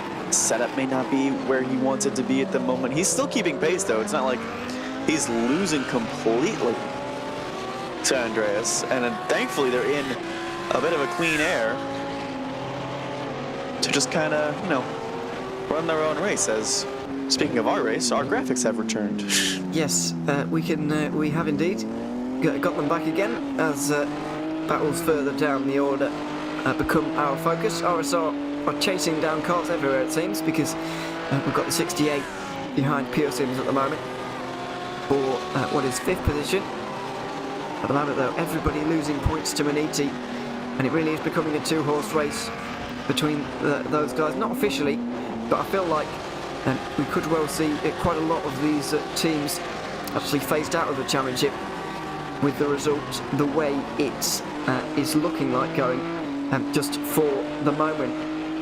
As we go on board with Warrior Sim Racing in Pro-Am. This is a battle during Pro-Am, actually, or within Pro-Am, I should say, for what is first position. I didn't quite realise, but it is. Project Dynamic, as I mentioned earlier, got caught up in the incident with Ponomarenko, and Olympus Esports got caught up in at the turn 3 and 4 complex, and that has allowed Rusty Spatulas and World of Sim Racing team to have the opportunity to fight over a race win here, which hasn't come around very often, so they're both going to want to grab it with 2 hands. I do love me the Rusty Spatula, just because that name is so fun. But this is going to be an aggressive fight, and you're right. Like, no one has really gotten a win besides that number 21 machine. So, how impatient are the World of Sim Racing team going to be to get around the Rusty Spatulas? And despite their name, I don't think they're going to be rusty while driving. No, certainly not. This is not the championship contending World of Sim Racing car, by the way. That's their car, but not looking like their day, unfortunately. Oh, into the barriers, just on the right-hand side there through turn 9. You saw for Rusty Spatulas pushing things a little bit too hard, maybe. And that is all you need. That is all the opening you really need. But of course, these two have got to be looking behind them. Project Dynamic are flying and coming up towards the back of them. Yeah, now you got to run a long straight. You got to get the slipstream going, and I don't know, maybe Will Mercy just force Rusty Sebastian into a mistake. Maybe if he's already clipped the law a little bit. There's that aerodynamic car with 3 bright headlights. It's like menacing in the mirror. It's basically like a shark. As I panic a little bit as they get close to the wall of champions, I wish we had like a measuring way of calculating how close everyone has gotten to every single wall. I think we might have a battle for the lead going on here in a moment. Maniti under a bit of pressure. It's very close indeed. Andreas Thiel all of a sudden is coming under fire from Jesse Jones, who takes a bit of a straighter exit here, and he's the closest he has been all stint long. We didn't see him take off very well. It wasn't a great exit, really, was it? But we didn't see him get off to a great start here, Jones, in the stint. He struggled to get up to pace, but now that he's starting to apply that pressure with 16 minutes to go. I'm wondering if it's again that a little bit disheartened, or maybe just needs to get the tires and operating time. It's under a 10th now. He's got to be like right underneath that rear wing. Can he make a lunge? Here he goes. He's getting into the mirrors, but he's not willing to take the plunge just yet and make a move down the inside. He really has to at some point. He's got to at least attempt it at some point. There's still 15 minutes, so he can bide his time, but even so, he does have to go for it at some point as they go through 4 again, through turn 5, which is not exactly a corner where you're staying away from the walls particularly distantly either, as Thiel makes a small mistake, but he's going to get a good exit onto this next straight towards turn 8. But this is the area where Jones was very strong last time around. He was able to bring the gap down to less than a car length between the two, presumably using the BMW's ability over this curb here, or these 2 curbs, but not quite getting the exit that he did last time around. I think Ty's going for a lot later apexes, resulting in better performance just right out of the apex. That's a little bit deep from RSR, but it may have been deep from Maniti. They're still 1 and 2. Unfortunately for RSR, this is probably one of the most frustrating things in the world. We're 45 minutes into this race, and I guarantee you both drivers can probably accurately tell me every little detail on the rear wing of that Maniti machine. Yeah, absolutely. They have been following the leader for a long time. Speaking of follow the leader, there's a bit of it going on Pro-Am as well. World of Sim Racing and Rusty's Bachelors into 8 and 9. Through there they go into the hairpin, and an opportunity maybe. Is this the time for World of Sim Racing to have a go? There's a bit of a defensive from the 313 and a bit of an attack as well from our and very wide for Rusty's Bachelors. Very, very wide, and World of Sim Racing have got no choice but to go for it now. Side by side out of the corner between the 2 BMWs, but the advantage of going quite wide is a good exit, and that's exactly what Rusty's Bachelors have got. It looks like they're going to be able to power past again. It's Finland versus Spain. Which one of these two, almost only one nationality team is going to come out on top? Rusty's Bachelors based in Finland, and they've been an IVRA staple. Same as World of Sim Racing. World of Sim Racing has had a more troubled past, and then we join these two at the front again. Maybe is this the chance? Less than a 10th of a second for the first time. Is Jones going to head down the inside? He's going to look, and he's going to stop himself just before the hairpin. Thing is, his exits off of this hairpin are not great. The Audi is pushing off here a lot better. I really do feel like the hairpin is the best opportunity for him, because just look at that exit there. He's lost half a second basically in the traction zone there. Yeah, I wish we had like sector by sector time, because I think that second sector, that whole back straightaway complex is really, really strong for the BMW, but this Audi is just so good off of these slow corners right now. It's able to pull that gap to where a lunge is almost too risky, because we're now going down to the Senna S's, and look, that gap is, again, a lot bigger. He's taking away a lot of these passing zones. Oh, wow, there's... I like whenever I say something and graphics just appear. It's great. Our producer is fantastic today. He's on point with whatever I say, apparently. We can see just a little bit slower. And he was fantastic. He was flying on lap 27, which was 2 laps ago, but you can't keep losing time like that, unfortunately, especially in a race so close. Yeah, it is a very close race at the moment. You see little different lines being taken by the two cars, but Jones is so strong through this section, through 6 and 7, and then into 8 and 9. He is absolutely excellent, and if he nails these two corners, then there's an opportunity. Teal's gone wide, and it's less than a tenth again. This is the best chance he's had all race long. Jesse Jones is going to have to go for it here. Andreas Teal will be defending for his life. Down the inside, is the chance going to be there? It is indeed into the hairpin. Here we go with RSR. It's very wide for Maniti trying to get that exit, but the BMW is going to block it. Is it? The Audi on the traction is going to have the inside line for the chicane, and the RSR BMW will have to just tuck back in here and try again into the chicane, it looks like. Deary me, Jones can't get through. The Audi absolutely astonishing in a straight line. Very, very quick indeed. But the first move has been made in this battle for the lead. There's only 11.5 minutes to go. We might well see a second one in a short moment because BMW strong through the chicane again. Is there a chance into the first turn? Less of an overtaking opportunity, more risky. Teal just about shuts the door. Jones is going to have to try again, but now it is really open, this race. Only 11 minutes, and it's only going to get more aggressive from here. That was such a good, clean move into the hairpin, but I think Andreas knew exactly what was going on there and knew exactly how to defend it. And going down that casino straight, you're right, that Audi's just quick in a straight line. It gets off these corners well, and then once it gets in a straight line, it goes quick. And this is the view I think you don't want as VEC Sim Racing. They're probably just praying, like, get out of the way, please, go around me. And indeed, don't want any part of this championship. We don't want it decided by back markers, and so it's going to back out of that one and stay out of the way. Look, has the World Sim Racing done it? Have they gotten around the spatulas? It looks like they have done in the end. So, yeah, through into 13th position. But more importantly, the Pro-Am lead World of Sim Racing. But yeah, that likely happened while we were focusing on the battle for the overall lead, which you understand is slightly more important. No disrespect to those teams down in Pro-Am, by the way. But yes, it's hard to look at two things at once, as we've got side by side for 5th as well. We'll have a quick replay as to how the Rusty Spatulas managed to lose their lead, or indeed World of Sim Racing managed to clinch it. Oh, it was Rusty Spatulas losing their lead, rather, bouncing across those curves in a big way.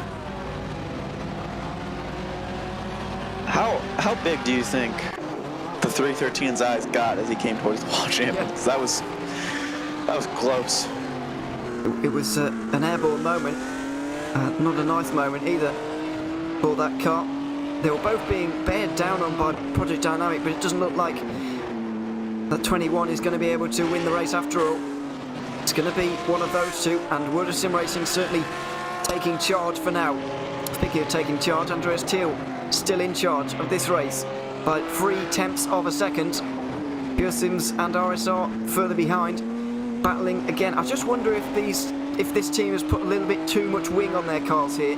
They're struggling to get past. We've not been seeing much of this Pure Sims battle, to be fair, so we don't know how much the straight line speed is affecting things, but it really is in the battle for the lead, and it will be once again. They're running down towards the hairpin, pretty much nose to tail, as we're trying to look at two battles at once. It's quite difficult, as Jones is maybe having a look. He's not going to on this occasion, but as I said, his straight line speed is badly affecting him here. It's got to be just something in that traction and getting off these corners, maybe something in the gearing as well. It could be a lot of setup options that are on that RSR car, and it's not like it's costing him too much in terms of pure pace. As we talk about pure sims, Now well, we can't really judge the straight line speed at all there, because that was a definite mistake from the RSR by Premise car, and Impulse Racing are going to be all too happy to get up into 6th position. Daniel Sommer recovering after a disastrous day for this team as a whole, trying to restore some pride for them by getting into the top 5, and it looks like it might be possible for him. Lamborghini looking strong around this circuit, having the things go their way for now. I think what didn't help was that Pure Sims car was parked on the apex and just did not get a good exit, so then RSR had to get a worse exit, and we decided to do Formula Drift Montreal edition. Oh yeah, it was not particularly helpful for lap time. Here it is again, Jesse Jones. Somebody's suggesting in the YouTube chat that Jones is just biding his time here, and he might well be, but either way, it's an exciting battle. and we've only got 7 minutes remaining in this one. A very important race, of course. The exit is fantastic from Jones again. The opportunity will be into the hairpin for the second time. Is Jones going to head down the inside? No, he's not. Not this time. Teal goes wide, though. That's Jones very wide. maybe has got the chance, but look at the traction again. Even despite all of that, the Audi is just fantastic off of the hairpin. It's like a secret, like, sticky stuff out there that the NFL wide receivers use and that Audi is using out of that corner, because in no way, shape, or form should Andreas Ty be getting that good of an exit. I'm wondering if he's running a wide for that exit, maybe. He's just found a place that just works for that car. And here it is again. Got a good exit from the chicane because the BMW is very good through there, but not enough into turn 1. I believe there may well be 5 laps to go here. Well, it depends what kind of pace they're going to be doing. I think it could well be 5 to go, and that is not what you want to see if you're Andreas Thiel here, because he's defending quite hard. Although I find it difficult to see a way for RSR to hold on to this lead, considering their straight-line speed problems. I think what needs to happen is they need to get them before the second sector. So I think they need to get them in the Senna S's. Yeah. Because they're strongest in the second sector, and they can pull a gap on Maniti there. But then that straight line speed, there's just no good place to pass, I think, for the 69 machine. It is difficult. Another good exit for Jones, but he's not as close as he was last time, and he didn't go for it last time, so it would really be a lunge here this time. Looking again, getting in the mirrors, waiting for that mistake, but a mistake came last time, and he still wasn't able to capitalise. And he looks at the Audi in pure frustration. The gap opens again to a few car lengths. 5 minutes to go in such an important race between these two. Jones has got to at least attempt to pass him at some point. I really do feel like it could come down to the final chicane of the race.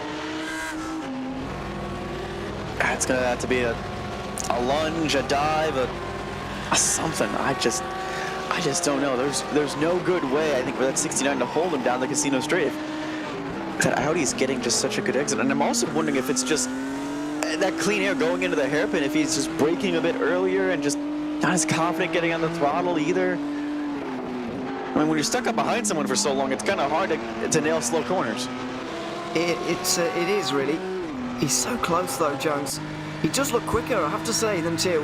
He really does look a little bit faster if he was to be able to run in clean air, but as you mentioned earlier, they've been running behind this Maniti car constantly so far. Now the all-important chicane at 8 and 9. Only 3 laps after this one, I suspect, so time is starting to run out for RSR to do something here. Another good exit, close to the wall again. The hairpin again. Is there going to be a dive from Jones? No. Again, there is no dive from the BMW. So they exit the hairpin. Surely he's not waiting for the final lap to do this. Surely he is not just waiting. I feel like that's a little bit too risky, but he might well be. It's a difficult situation. It's hard to know whether he's giving it all at the moment or whether he is just waiting around. But 3 laps to go at the line, and plenty more opportunities. A good run through the final chicane for RSR again, but turn 1 is a difficult overtaking opportunity at the best of times, and despite the slipstream, not really gaining on the straight either. Turn 1's not the best opportunity, but it may be the best situation if you get around the number 8 machine right there. And Impulse, Pearson's is dropping down the order, so it looks like they've had an issue, or there's more calamity between Impulse and Pearson's. Yeah, I think there was. They might have been side by side into the chicane, and they might have reached the instant limit there, Impulse, although it would be a bit late for them to disappear. Either way, what's happened here between these two? Into the chicane, Pearson's defend, Impulse outside. Oh dear, well that was all a bit unnecessary really. They didn't quite need to get so close to each other. Thankfully they've all stayed, they haven't hit anything other than each other, but yeah, that was all a bit unnecessary between the two of them. I'm gonna go back and get another view of that later. Don't do this going into the hairpin or going into the chicane. Yes, don't do that. Oh dear, lots of wiggling into the hairpin for Jones this time. But only 2 more laps to go at the line. Andreas Thiel is still holding on to the lead here for Munich Racing in a very important race in the course of this IVRA HyperX GT Sprint Series Championship.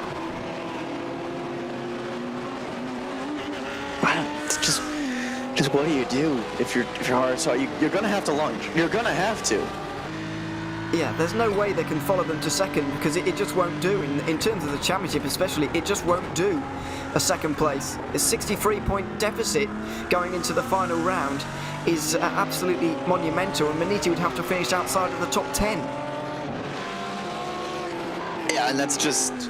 although calamity aside, the top 20 do get inverted, I don't think that's going to be... that's not going to be very likely. No.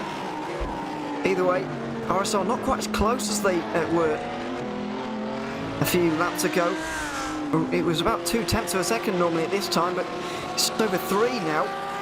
And all of a sudden, this RSR victory is looking less and less likely. Munich Racing really taking control of this one.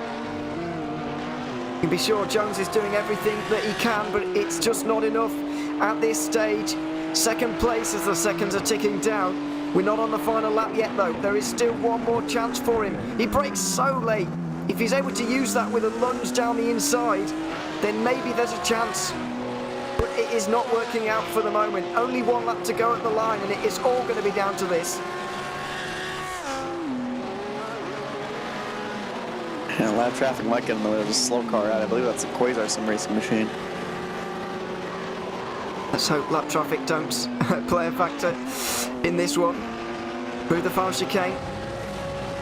And once again, RSR stronger through these chicanes, but not close enough into turn 1 by any stretch of the imagination. Couple of car lengths between the two. Into turn 1 for the final time.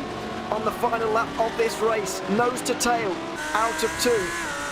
We look back from Andreas Thiel as he is defending for his life for another race victory in this championship. Bouncing across the curves again, maximum commitment against the wall for the both of them this time. Through turn 5 and into another chicane at 6 and 7. Now it starts to get very good for RSR. The car, the BMW gets very good at this stage. Going to get a good exit from here, but not quite good enough for a move into turn 8, which is not really an overtaking opportunity. He's not as close as he has been in previous moments.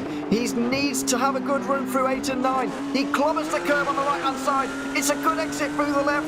The hairpin is his last chance. He's got to go for it here for a chance at the championship. Thiel's defending massively. He's going to have to go for it down the inside. He can't go for it either side, outside or inside. He's not done it. He's not done it here for RSR. And Munich look like they're going to hold on with Andreas Thiel. There's going to be slipstream down into the final chicane, but he's nowhere near close enough for a dive at this final turn. And so Andreas Thiel is going to hold on for the race victory here. Final chicane coming up at Montreal. Here he goes again, late braking, and tries to get the best run possible. He clips the wall as well, but it's not going to be enough. Andreas Thiel and Munich Racing just about hold on to the victory ahead of RSR and Jesse Jones, who couldn't quite get through at the very end. It was a good battle between the two. It was very close, but Thiel had more than enough in the end.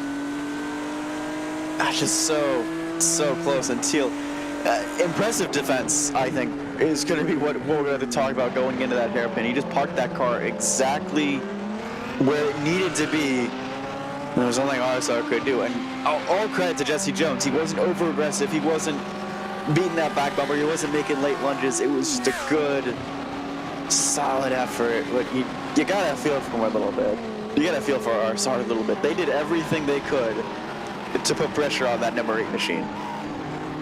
Yeah, it was. It did. The pressure just didn't really work towards the end. This is the Pro-Am and the Am winners, by the way. World of Sim Racing winning Pro-Am ahead of Rusty Spatula, as you can see in the background, and Westwood Racing Esports win in the Am category to clinch the championship in that category as well, ahead of World of Sim Racing. Interestingly, And further behind, Project Dynamic, just by finishing this race, are going to crown themselves as champion in Pro-Am as well. There they are. Through Project Dynamic and champion. So 2 champions crowned. One of the championship leaders making big strides forward in that championship as well for Maniti Racing. So championship margins extending at the front. It's Maniti who take it from RSR ahead of 5-Star Motorsport, who were third. RSO recovered well to finish fourth ahead of the 68 RSR car in fifth. That's Full Send Racing, who had a quiet one, but that was the way to go, really, getting themselves into 6th position ahead of Impulse Racing in 7th. Pure Sims with that late problem, obviously getting involved. Eric Grove and Daniel Sommer made contact with each other, finished 7th and 8th in the end. RSO by 5-Star 9th ahead of Ronin Academy, who round out the top 10. Then it was Olympus Esports ahead of the Pro-Am winning World of Sim Racing car, and then the Am winning Westwood Racing Esports car. Then Rusty Spatulas and Project Dynamic, who clinched the Pro-Am title. VC Sim Racing next ahead of World of Sim Racing, who miss out on the Am title. And then it is Mag Performance Junior Team, BSTV Esports and Impulse Racing having not the best time, rounding out the top 20. Then Kazar Sim Racing, Vector by RSR, VC Sim Racing, V Races, Impulse Racing, Olympus Esports and Vector by RSR again, who round out your results for the first race here at Montreal. So, first place to Maniti, just about holding on in the end. It was a good fight between the two, and obviously some people are suggesting that RSR were backing off there and didn't really want to go through at all, but that might well be true. They might well, they're wanting to hold on to second place rather than finishing a DNF, for example, but I would argue that you've got to risk it at that point because 63 points is a very big margin. Yeah, I think you have to risk it at that point. Just, it's a big championship fight. You know that Maniti machine is fast. You know they're going to be able to get through the field in this second race, despite an inverted top 20. And you know you're going to be back there with them. That's the other thing. Like, you have to get through the field too. So I would have risked it a bit more. Maybe push Maniti, maybe push Ty kind of 15 minutes ago a bit more. But those two were both pushing it because they were the 2 fastest cars in the past 5 laps. So it's not even like, Andreas Ty was backing up that RSR GT performance car. They were both the fastest 2, and they were clearly the class of the field, I think, today. Yes, I would say they probably were after that one. So I've got a small intermission for us to chat about things before we get underway for the second race. So we will do a bit more housekeeping and remind you of the giveaway that we have going on here today. It's a big one because it's the finale of this championship. So you can win a Cloudflight wireless gaming headset, Alloy Origins 60 mechanical gaming keyboard, Pulsefire Surge gaming mouse, and a Fury XL gaming mousepad. All if you just visit the link in the YouTube description as well. So if you fill out that, then you can then you're in with a chance of winning all 4 of those things. So well worth a look. Worth having a look at the YouTube description. And of course the Easter egg challenge, which is ongoing. We'll bring up the picture for you in a couple of moments time as well. We'll bring up the clue, but you've got to tell us what the Easter egg was for all of the 6 rounds so far for your chance at winning a Cloud Alpha Blackout gaming headset, Alloy Elite 2 mechanical gaming keyboard, Pulsefire Haste gaming mouse, and a Pulsefire Matte RGB gaming mouse pad as well, and we'll bring the image up in a second as well. There it is. You can have a look, and if you can tell us what the images are for the 6 rounds, then you remember the chance of winning those 4 things as well. Well worth having a look at those as well. So as I mentioned, this you are watching the IVRA HyperX GT Sprint Series, obviously brought to you by IVRA, the official gaming peripheral sponsor. Got 11 minutes to go until race 2 here, and we've got 63 points at the head of this championship. 10th position would be enough for Maniti Racing to clinch this one, since they've won so many races so far in this season. I think they would win on countback if the points were tied, because if we're delving deep into what ifs here. But if the 69 car was to win and the 8 was to finish 10th, then I think the 8 would still win, despite the fact they would be tied on the old countback. So yeah, we'll see how that pans out. But despite the fact Maniti are starting 20th, they are raging hot favourites for this championship now. Just finishing inside the top 10. It sounds quite easy. Obviously, it will be fairly difficult, but I think they are more than in control of this one. It's going to depend on how quickly they can get kind of through the field. I think that's going to be on both drivers, and maybe that's what RSR is banking on, is that it's going to be difficult for Maniti because they're going to be in that championship state of mind of, okay, we have to be careful, we have to calmly get through the field, especially with how difficult it is to make its way through the field. Like Team RSO, they didn't really get very far, did they? They started at 11th and they got 4th. I don't know how fast you can get from 20th to the top 5, but it's going to be interesting to see how you can really make up time through a field. And we know, at least according to my timing, we know who's at least going to be starting towards the front, and that's going to be Impulse Racing, the 256, who had a terrible day in that first race, and then BSTV Esports, the number 4, I believe, will be on the front row, and that's a car we also have not really talked much about. Yeah, absolutely. By the way, 3 of the 7 cars have been eliminated from the Pro Championship fights.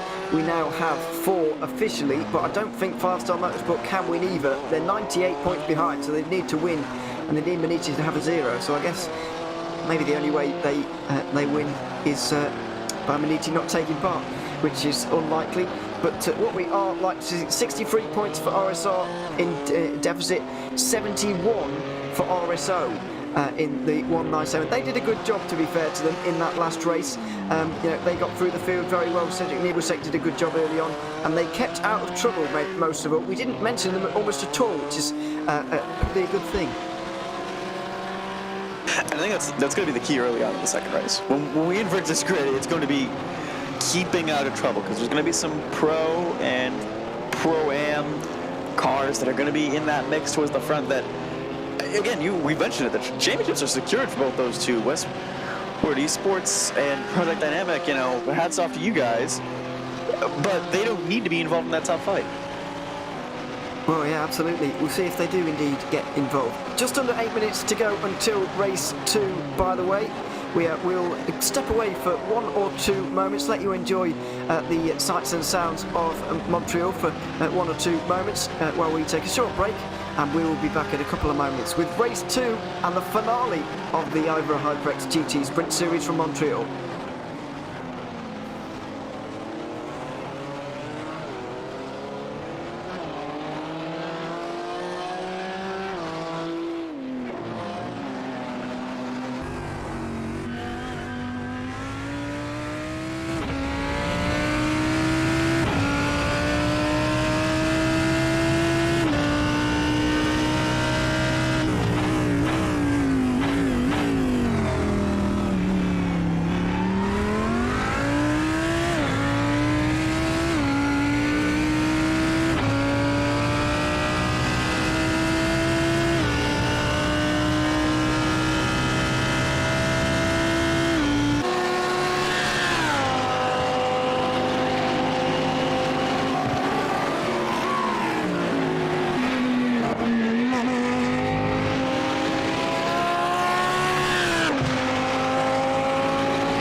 Montreal for the final round of the IVRA HyperX GT Sprint Series, where there's only one race remaining. We've had race one, and it was Munich Racing who edged out RSR by G Performance to take a commanding 63-point championship lead, which means they only need 10th for the title. Tim Matsker confirmed that to us, by the way, and so a top 10 will do for Munich.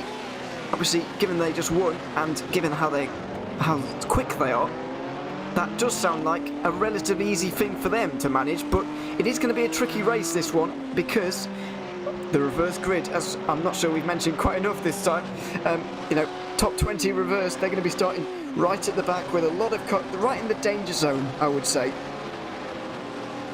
Danger zone, chaotic zone, anything to do with possible calamity zone, like that calamity. Yes. That was Olympus Esports, by the way. But yeah, the probability for calamities are quite high, aren't they, really? Especially at a place like this. When everything is so tight, it's going to be hard to make up a lot of spaces early on, but at the same time they need to, because as we saw with the Team RSO charge from 11th to 4th, if you get stuck behind someone for 2 laps, you're losing like 1 or 2 seconds, and being side by side in a fight, well, that's going to lose you more time. Yeah, it is, really. So, either way, let's see. We'll do excuse us, by the way. Normally we do focus on the front of the field for any of these races, really, but do excuse us if we're searching down the order just a little bit throughout this one, because you understand we're trying to find the championship leaders, etc. Because obviously, if something goes wrong for them on lap 1, then this championship really does get thrown wide open. Let's hope for their sake that that doesn't happen. By the way, as well, the RSO car you just mentioned are only 71 points down. So they would need Munich to finish 13th or lower in this one, which does seem slightly unlikely as well. But you never know; could happen as well. It's a good position for them to be in. I guess the next thing as well is, what can RSR do here? Surely there isn't a lot they can do other than even, I suppose, win the race is all they can do. But it's really not in their hands. No, it's not. It's a lot up to chance, which is why I think they needed to make that lunge and take that race 1 win. And the other problem is, like, some of these guys that are going to be starting towards the front are fast Pro-Am or Am cars, or even cars that were at the front that kind of went unfortunate. This could be a great tournament for Impulse Racing, as they have the 256 on the front row, and we've seen them be quick. So it's not like they're going to... Don't discount them out yet. And there are some teams that are going to be also trying to fight their way through the field that are fighting with Munich. Yeah, absolutely. That is going to be one to watch. But either way, despite the whatever happens in the championship, it's going to be an entertaining race, because these reverse grids always are. And we'll see if Munich become the first team to win back-to-back IVRA HyperX GT Sprint Series races since Munich Racing did it only 5 rounds ago. They did it back in the Hungarian round. We've not seen it since. We've seen a number of, or one first and second place on the day by the 68 RSR car, which is now out of the championship, by the way.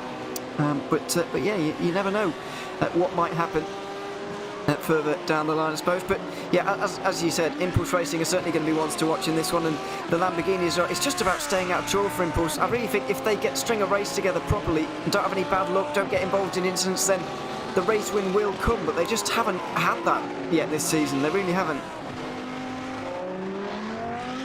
No, and I'm even looking back at like some of these investigations and stuff that happened during this race, and it's like half of them are racing incidents and half of them are 10-second penalties for at least all those incidents involving Impulse Racing. So they just need to string together a good weekend. That 257 was a little bit in the hunt for the championship, and the 63 as well. They're at least in the top 10. It just was not meant to be, unfortunately. But now they have the 256, who's been the car struggling the most, their third car, and that's going to be towards the front of this field. So we'll see if they can get a gap out and at least maybe end the season on a high note. Yeah, and maybe take that momentum into the next one as well, into the next season, the Winter Series. Of course, it starts in late February. You should join us for it on the RaceBot TV, of course. But the guys are getting ready now, because we're about to get racing once again for another hour. Race 2 here at Montreal, the final round of the fall season. And this is where the title will be decided between these number of cars. Fighting through the field, going to be very important in these opening laps. And this is how they're going to line up for today. Impulse Racing and BSTV Esports on the front row together, ahead of Mag Performance Junior Team and World of Sim Racing. Those guys and Pro-Am cars right up towards the front. VC Sim Racing and Project Dynamic likewise, all up towards the front as well. No pro cars, well, only one pro car, in the top 6, and it continues with Rusty Spectators alongside Westwood Racing Esports and World of Sim Racing Team. Only 2 out of the top 10 are pro cars, with Olympus Esports getting themselves in there as well. Ronin Academy and RSO by 5-star are going to be on the next row together, ahead of Pure Sims and Impulse. We saw what happened last to them too. Those 2 cars were side by side. It did end in tears, I'm afraid. Full Send Racing and RSR by Primus are going to be on row 8. Then it's Cedric Nebel second, Adam Isaacson on row 9, ahead of Jesse Jones this time, starting the car ahead of Tim Matska, who was on a mission during qualifying. We'll see what he can do in the opening part of this race. Then it's KZR Sim Racing ahead of Vector by RSR, VC Sim Racing and V Racers round out your top 24. And the final few rows of the grid, Impulse, Olympus and Vector by RSR, 3 very strong cars lining up in the final 3 positions on this grid due to their retirements from the first race. So it's a short formation lap here because we're not doing the full lap, plain and simple. Not long for you to compose yourself, and not long for these Pro-Am and Am cars to figure out what they're going to do here today. There's an abnormal amount of them up towards the front here. So how is this going to play out throughout this race, with the championship contenders all grouped up near the back end of the top 20? Through the chicane and onto the front straight for the first time today, for the first time in race 2 I should say.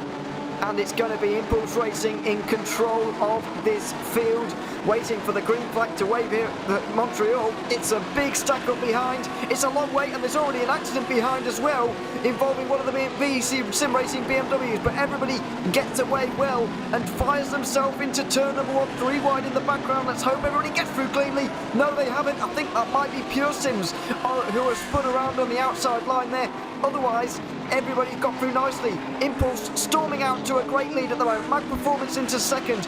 Where is everybody else? Looks like single file in the background, doing all okay. 1 or 2 incidents, but nothing too bad from everybody there.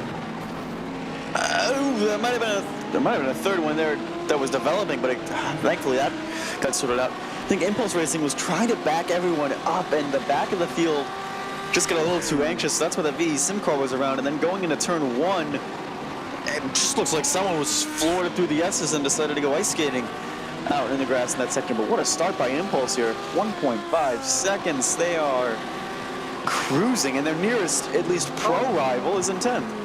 Jesse Jones has had a terrible start. We've missed it further down towards the back, but the 69 car has had a terrible start. They're 25th in this one. Tim Maska's 17th, and he's right in the danger zone. But look at this. Jones is down to 25th here.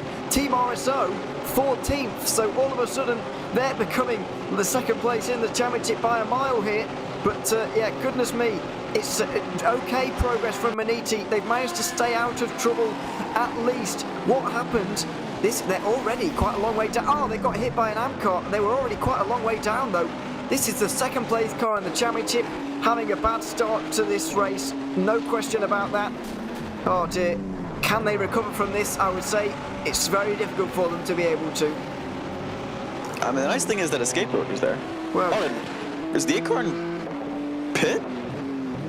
Let's have a look. Is Maniti Racing? Maniti Racing are in the pit lane. Oh, dearie me, they've had a big problem. The championship leaders have had a huge issue here. Oh dear, all of a sudden, all of their nightmares have come at once. And it's a big moment here. Oh dear, what has gone on? That's the 17 going into the barriers.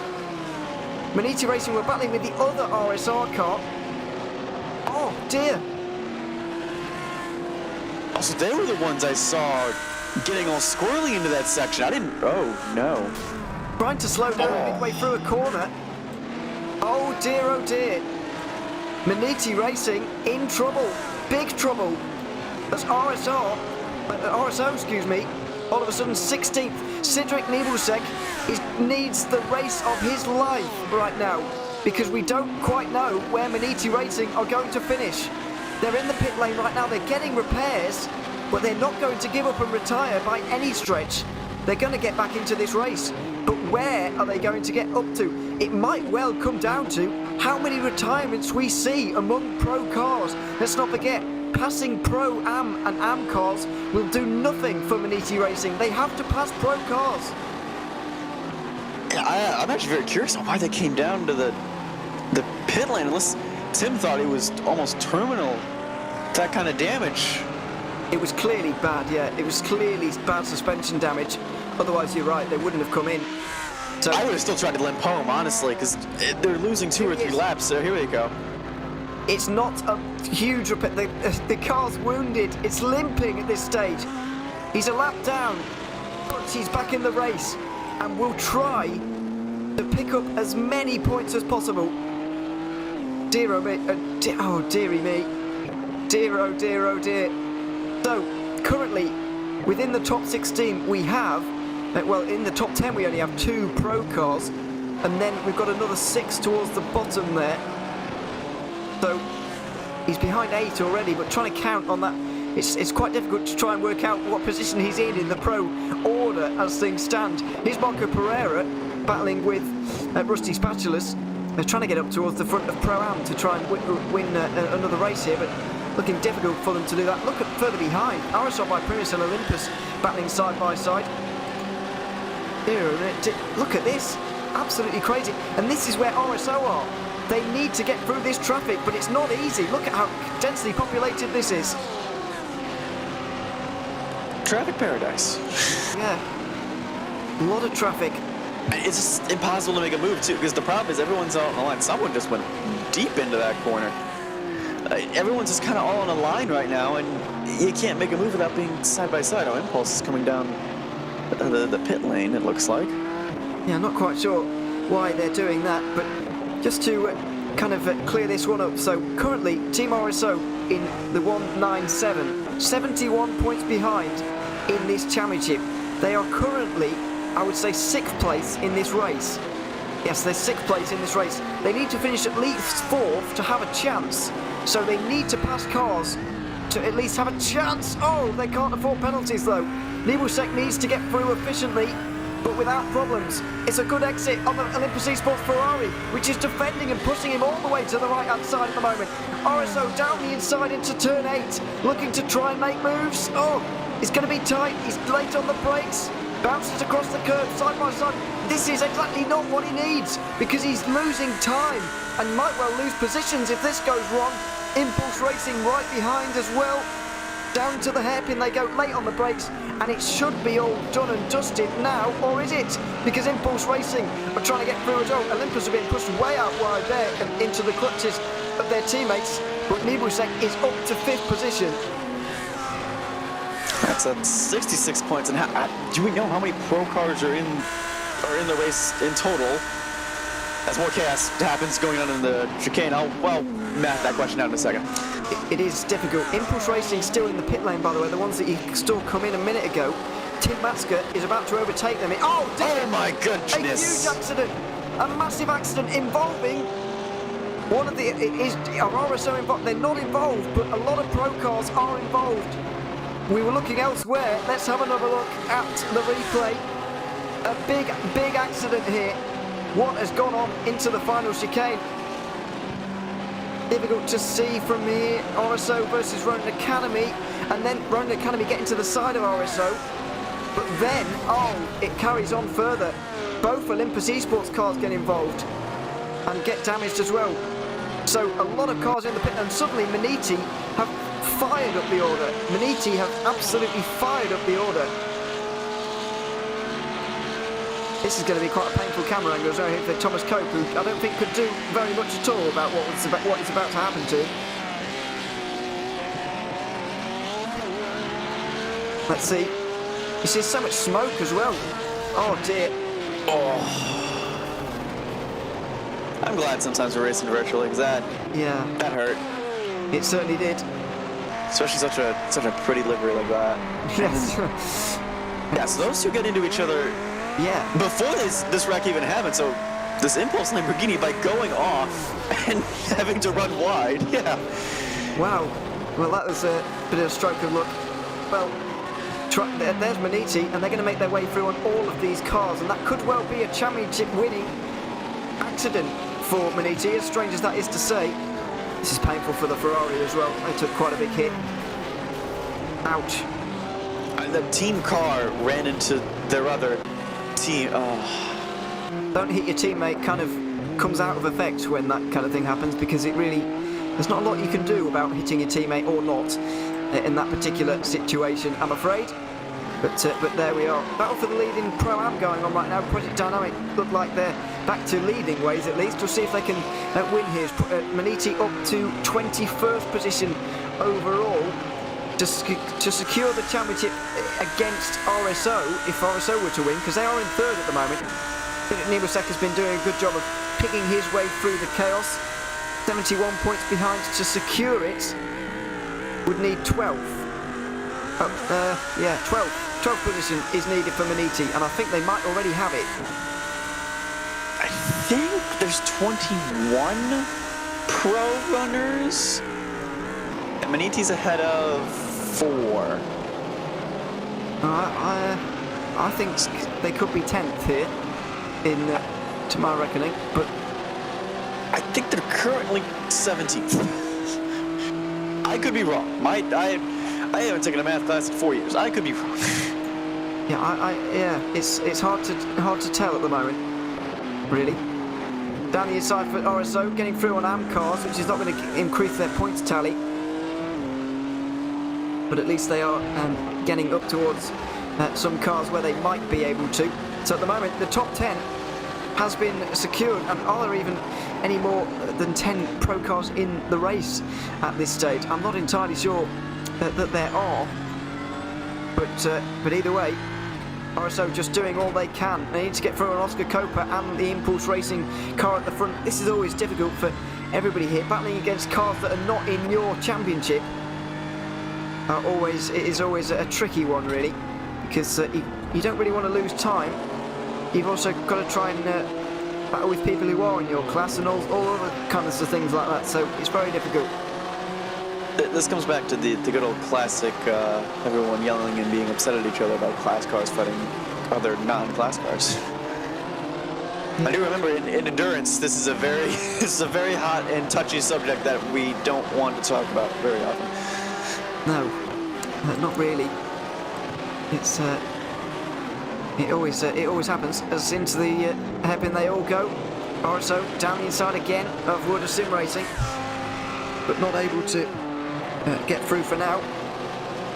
By the way, at the moment as well, RSO will be taking second place in the championship away from RSR, their 69 car, because of their issues early on. But yeah, goodness, just imagine what could have happened if the 69 car had a better start to this race. It really could have been on then, but Maniti looking like they're back in control, really, with that accident that we saw a couple of laps ago. RSO now 7th place in the overall race, and trying to get through on Copa, who is down the inside of Rusty's Bachelors into turn 1, is he?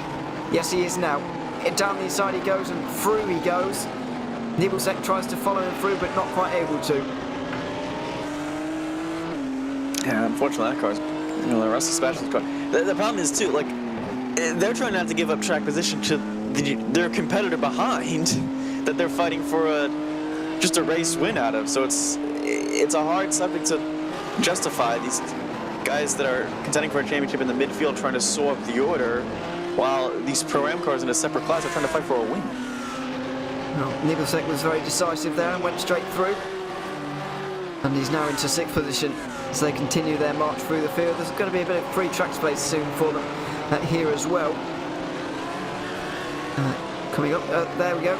5-star Motorsport down the inside as well, and Vector by RSR are going to try and follow them through by the looks of things, but not quite able to just yet. Maybe there's a chance here outside line. Oh, it's a bit close, but not able to. See now how much more spread out this field is after that incident there. It really has taken out a lot of cars in this race. It really has. Yeah, there's Pure Sims already went out beforehand. The 63's out. Team RSO by 5 stars out. Rowan Academy's out.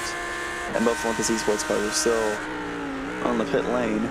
And I believe, by my calculations, I think you're right. Those are all pro machines. So I think you're right in your initial something. I think Maniti's actually in the top 10 somehow. I do as well. I really do.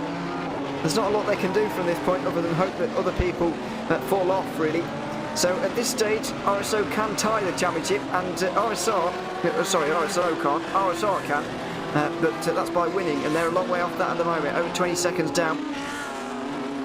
Speaking of Nibelsek, he's driven very well today in difficult circumstances. Oh, and VC Sim Racing trying to stay out of this completely. Nibelsek wants to try and take 2 positions. Can he? Copa not giving him much room. Nibelsek wasn't pleased about that. You saw the flash of the lights. He wanted to be given more space there. It's always the best way to communicate how you're angry. It's a very popular way, I'll give you that. As Copa goes wide, surely this is the chance for the 197 to go through. It's almost hard not to at this stage. Copa very wide, and that was a big cut across the front of the BMW. He had to do it to try and defend. Here comes the VC Sim Racing car, trying to get him in amongst it as well. Can't quite do that. And Team RSO up to 2nd position, having a fantastic race. Nibelsek, once again, the opening laps, he was scintillating in race 1, and he's been very good again in race 2. So by your math, and I'm double checking here, RSO needs to win, and Maniti can't gain another spot. Well, I think because Maniti are in 10th, I don't actually think RSO can win anymore, given the retirements we've seen. That's yeah, that's 37 points for Maniti. And RSO were 71 behind. So yeah. So they need Maniti to have another accident. Well, yeah, and they need some cars to come back to life, essentially. They'd have to Frankenstein a few of them back to life. Exactly. So it's not looking good. Indeed, Impulse Racing, another Impulse Racing car in the pit lane right now. So Maniti might be about to head up to 9th at the moment. I think it's nearly impossible for RSR to win as well. They do need to win the race here at least. And Impulse Esports are still in this one. So, but you're right, Maniti definitely needs to fall off again if they are to lose out. Look at this crumpled car. This is going to have a few stories to tell when it gets to the flag in 45 minutes' time. And just like one little... There was just nothing you could do, I think, on that opening lap.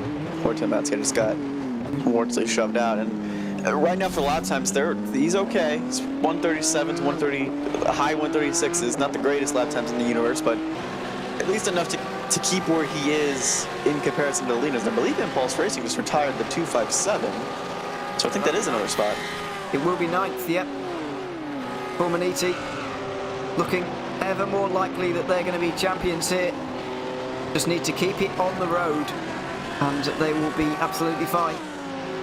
Oscar Copa's struggling to get away from these Pro-Am cars behind him for whatever reason, and to the not the AM leader in Westwood Racing Esports, because BSTV are leading, but a lot of cars Copa should be quicker than. He's not at the moment, and I'm struggling to quite figure out why for that BMW. RSR by Primus have not quite been as quick as I was expecting.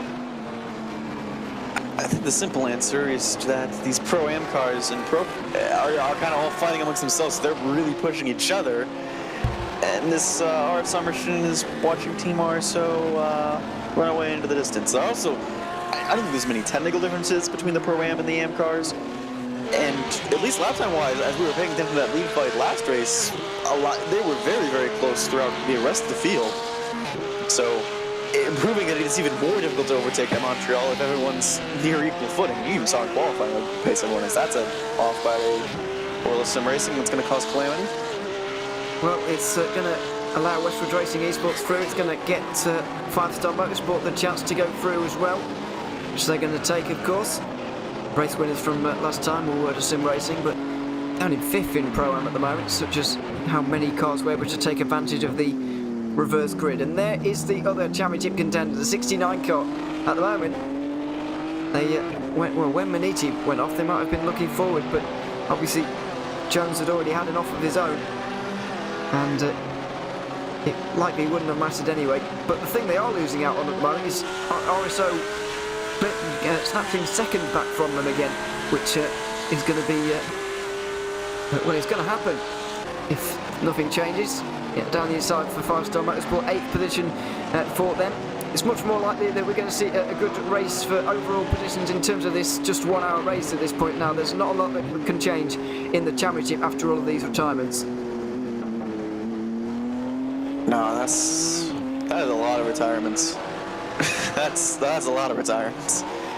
Yeah, it is rather. I mean, surely, and once again, it likely wouldn't have mattered for the 69, but surely they will be ruining the fact that they didn't go for it a little bit more when they had the opportunity to get past Maniti. That 20-point swing, you know, being only 43 points behind in this situation really would be panic station for Maniti. So surely they're ruining that mistake even more.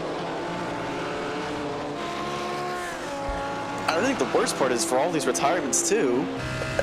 I believe they're all getting goose eggs. I don't know. I don't know if they get points for not getting to the end or not. It's 90% of the laps completed, so it's a bit more strict than the endurance rule, which is 75%. Or you just have to get to the end. You have to complete 90% of the laps of the winning car in their class. Okay, so Maniti do have a little bit of a race on here. They've got to not be 4 laps down, otherwise they won't get any points, and then all of a sudden it's on again. So they do have to keep up some. I just thought they literally had to get to the end of this race, but no, they've got to stay within 4 laps down, which they're losing about 2 seconds a lap to 1.5 seconds a lap to the leader, which would take them about they might finish 2 laps down, because it would take them about an hour to lose a lap at that pace. If they keep this pace up, they'll be okay, but I didn't quite realise that. They will have to pick up the pace then.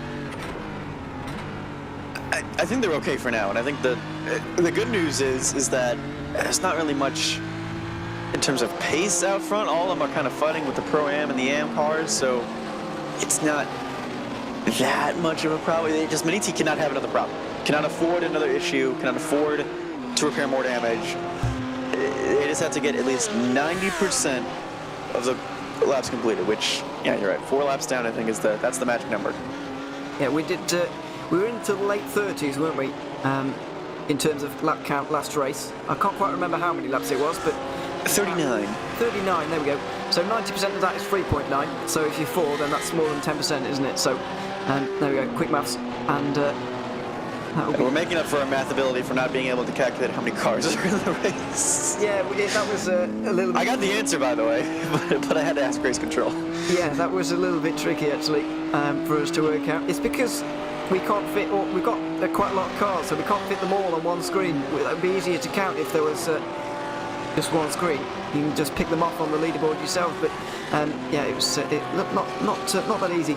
The Impulse Racing car, by the way, I believe might have had a slowdown over the last couple of moments, because all of a sudden Project Dynamic had gained a couple of seconds and taking the race lead. A Pro-Am car all of a sudden into the race lead. Impulse Racing might have had a slowdown through the final corner or turn 1. I don't quite know. But we haven't seen a Pro-Am car winning overall this season. Maybe today is going to be the day for Project Dynamic. Oh, look, yeah, Impulse slowing down after turn 1, after the final corner. They've had a slowdown penalty. It's cost them very dearly.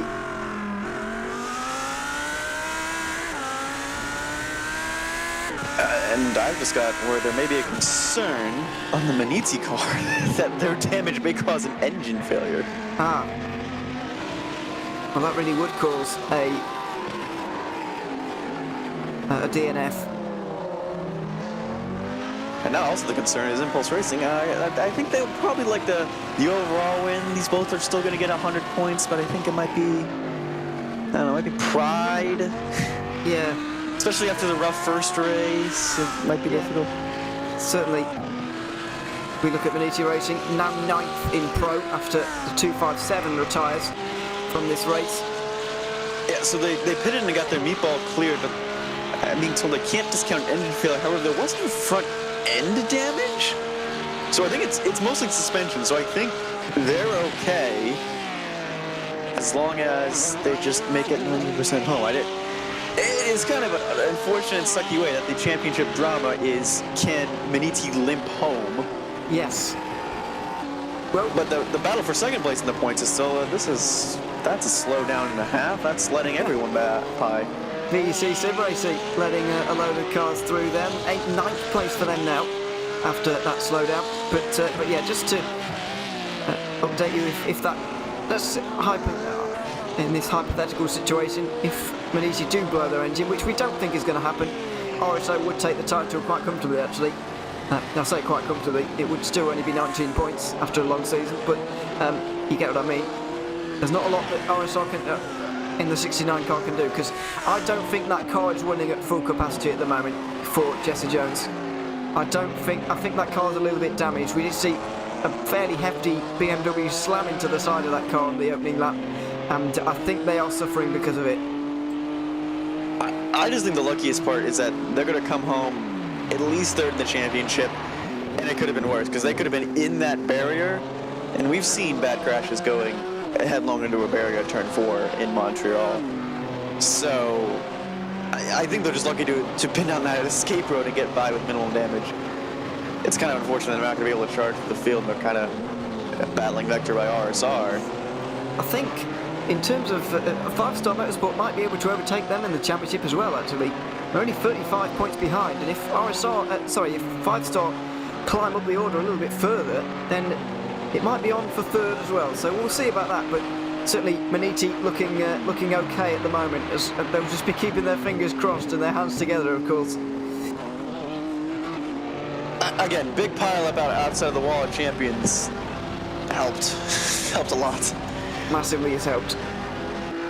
There's no question about that. As Vector by RSR continue to make their way through the traffic of a lower category.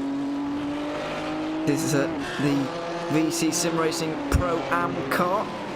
I believe third in that class. They are indeed just ahead of World Sim Racing by a few seconds. That's not going to matter too much. RSO are closing in on BSTV Esports, the AM leaders currently. It'll be an interesting race in AM, I think. See if BSTV hold on here. This does quite often happen with Westwood Racing Esports. They do slowly close on whoever is the AM leader in race 2 towards the end of the reverse grid race, and we might well be seeing a similar situation here. But over 10 seconds behind Project Dynamic now for this car, Nibusek. It doesn't matter too much, but can they win the overall race? I think it's looking fairly unlikely at this stage. We might well see a Pro-Am car winning overall here, remarkably. Because that Project Dynamic car, like, that Lamborghini's quick. Again, we've mentioned it a lot, and again, I think Lamborghini should pay us for advertisement money, of how much we're praising it, but it's been quick. Throughout the practice and the sessions, it's been a topic of discussion, the balance of power, favoring the Lamborghini this weekend, and that 21 out there is showing it. A Pro-Am car is showing how much pace it has. It's also showing how much pace I think that team has had all season. Yeah, they are really. So pit window is open, and some of these guys taking the opportunity to take advantage of that, coming into the pit lane. But Nibusek decides to stay out, as he probably would do, considering the amount of clean air he would be able to be in if he gets past the AM leader here. Sure he will do, within fairly short order. And BSTV don't want the trouble here. They're only 5 seconds in the lead. Well, the big key for them is that World of Sim Racing, who's had as shown in that first race, a decently fast car. Both of their cars are in the pit, and both were close to the undercut range for both Pro-Am and AM lead, so we'll see what happens here. I do think Nibusek is getting a little fed up with this AM car, and the AM car proceeds to let him by. Yeah, just swings wide there. Don't want any trouble between the two of them. And so BSTV. A free slipstream as well. Yeah, free slipstream, but a bit too good on the slipstream actually, I think, because look, he's going to come back and he's going to be saving fuel for what that's worth. Well, it isn't worth anything, of course, because no refueling is needed. But either way, going to be able to, hopefully copy the line of RSO through the final corner, but it's not quite panned out that way. I hope they haven't got a slowdown for that. It was just a bad run onto the front straight. As here we go. This is a good run onto the straight for, oh dear. Teammates, Vector by RSR in the 171, bump drafting the 69 car that's clearly broken on straight line speed. and into the pit lane it comes, so there's going to be a bit of damage repair going on here, I suspect. Bit crumpled. Normally bump drafting works on super speedways on ovals, which is my preferred type of racing, not the casino straight in Montreal. I don't think that one needs to. I think they were trying to help and they didn't help. Yeah, I mean, I'm not sure if they were or just sticking behind because they knew that the 69 was going to be into the pit lane at the end of that lap or not, because they are teammates after all. They might have known. But anyway. Well, it's teammates, but like teammates, because Vector Sim Racing is just accompanied by RSR, so it's like more of a partnership. So I don't know if they would have had communication at least within their team. And it just kind of reminds me of the meme of the guy with the hand sticking out while drowning, and then he just gets a high five. That's what that was. It's the championship contender driving a damaged car looking for help, and their teammate just kind of gives them a little shove. Yeah, a little bit there. Into the pit lane for Project Dynamic, who are leading this racing program. Don't quite know why, because they are in clean air up front, so I would have stayed out personally, but they've decided to come in with 31 minutes to go, and Arc 5 Motorsport also going to come in, despite being tucked up behind the RSR car, 68, deciding to come in anyway here. So a couple of cars coming through, but it's going to be hard to work out really where everybody is when this cycles out, but it is looking good for Project Dynamic. We could well see a Pro-Am overall winner here. I think they saw a gap, and I'm looking at it too on the timing. There's this 12-second gap between VEC and who is it? Now timing is all screwed for me. Yeah, V-Racers. There it is. There's that 12-second gap, and the pit delta's 51 second or 57-ish, 55, but you lose 7 seconds by skipping the first chicane in the first corner. So it's about. It's roughly that perfect for that. They can fit into that gap, get some clean air, and even put more of a distance on Impulse Racing. Well, they've actually come out right behind Kazar Sim Racing, unfortunately, so it's not really panned out very well. That's almost a too fast of a pit stop, guys. Well, it's not what you needed. I would have stayed out personally and not even pitted at all, but they've decided to go for it there. And it's going to keep them the lead, I suspect, but we'll have lost a little bit of time. Here they are. Lord Ibrahim Aliwa is in that car at the moment and trying to take home a race victory. They've already got a championship in Pro-Am. Team that one ahead of VC Sim Racing, the car just behind them actually, but they're already a pit stop in front. That has been the difference between the two of them here today, not only because of the reverse grid, which has obviously helped, but because of the pace that this 21 car has shown all season long, really, not just today. Now, either way, they're out there. Now, only 4 minutes to go, and we've still quite a lot of cars to come down pit lane, so it's going to be quite busy later on. I think all these pro cars are. I think it's a game of cat and mouse right now between the classes. I think the Pro-Ams and the Ams are on their own strategy and trying to gauge where they are on track compared to each other. And the pro cars are just trying to get these other classes out of the way and then come down pit road. I think that's what's trying to happen here. They're trying to leapfrog them by staying out longer. They're smoking turn one, so someone's gone off. Not quite sure what that was all about. This is Westwood Racing Esports. They're leading on the road in AM, but chasing down BSTV Esports in reality, who come out in a great bit of clean air there. BSTV, so they'll be running at a good pace, whereas Rusty Spatulas may be getting in the way here of the 87. Let's see, into the hairpin they go, and not able to get through just yet. Maybe the chicane, but they are going to have to come in at some point, so we'll see what they decide to do here, really, in a few moments' time. But so there's certainly going to be a bit of a chase on for the win in AM as the Impulse Racing leading Lamborghini comes into the pit lane here, as well as RSO. See about these two. Are they going to? Yes, they do stay out here. So Westwood Racing is deciding to stay in the traffic of the Rusty Spatulas car for whatever reason. Maybe it's how. I mean, it seemed like the Westwood Racing was also not handling to the utmost extent, and even there you can see a little bit of a bobble there. So maybe the 87 just not where it needs it to be. Maybe it just needs to toe down the straightaway for a little more speed, maximizing when they can come in. I don't know, there's a lot probably going through their heads to try and leapfrog a few of these other AM runners, because I believe, you're right, BSTV is in probably the best spot with that 9-second delta, although our timing doesn't know where anyone is at the moment, or at least the graphic doesn't. It was because everybody's in the pit lane, but for some reason, Impulse Racing have managed to jump Project Dynamic in that pit stop cycle. Not entirely sure how that's been allowed to happen. They were even slower in the pit, so somehow they must have had a flying lap, or at least Project Dynamic must have had a terrible one. Yeah, absolutely. There must have been something go wrong for Project Dynamic. As I mentioned that they came out right in traffic, I didn't think it was affecting them quite this badly. But let's not forget, Project Dynamic were not that much slower than Impulse Racing whatsoever when they were last together here. So we could well see a similar situation here once again. Final opportunity for these guys to come in, really, over the next few moments. So I'm expecting the front four in, and RSL by Primus are going to kick that one off. Yeah, the race for the overall win is on, even though, as you mentioned, they're both going to be receiving 100 points anyway. Yeah, I'm wondering. Last lap for the Project's car was about 4 seconds off the pace. I'm wondering if there was a slowdown somewhere in that lap, and during that slowdown, Impulse Racing was able to leapfrog them. But now, as you mentioned, again, pit road a much busier place. RSR driver change, Vector driver change, Westford driver change, Rusty driver change. So it looks like Impulse and Project Dynamic will go back to the top of the timing. Yeah, so it's all going to sort itself out again.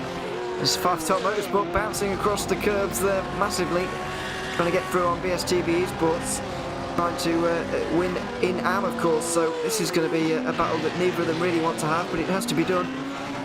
Through goes BSTV. Westwood Racing Esports not yet out of the pit lane. That's a terrible exit.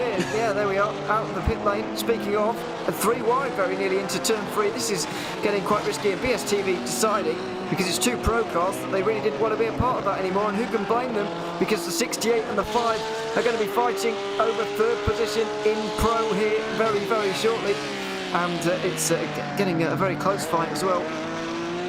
The 68 got a little bit into the wall. They're going to be slow out of the corner here, and they are another slow corner.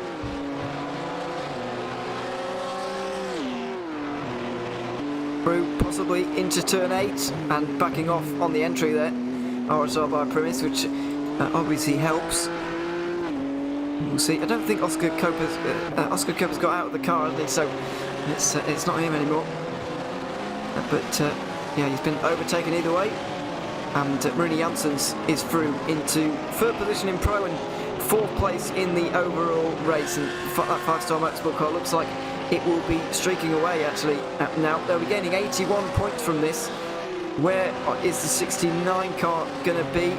I think they're 6th as things stand. So they're holding on to 3rd place in this championship by 17 points, but they can't really afford to lose many more places.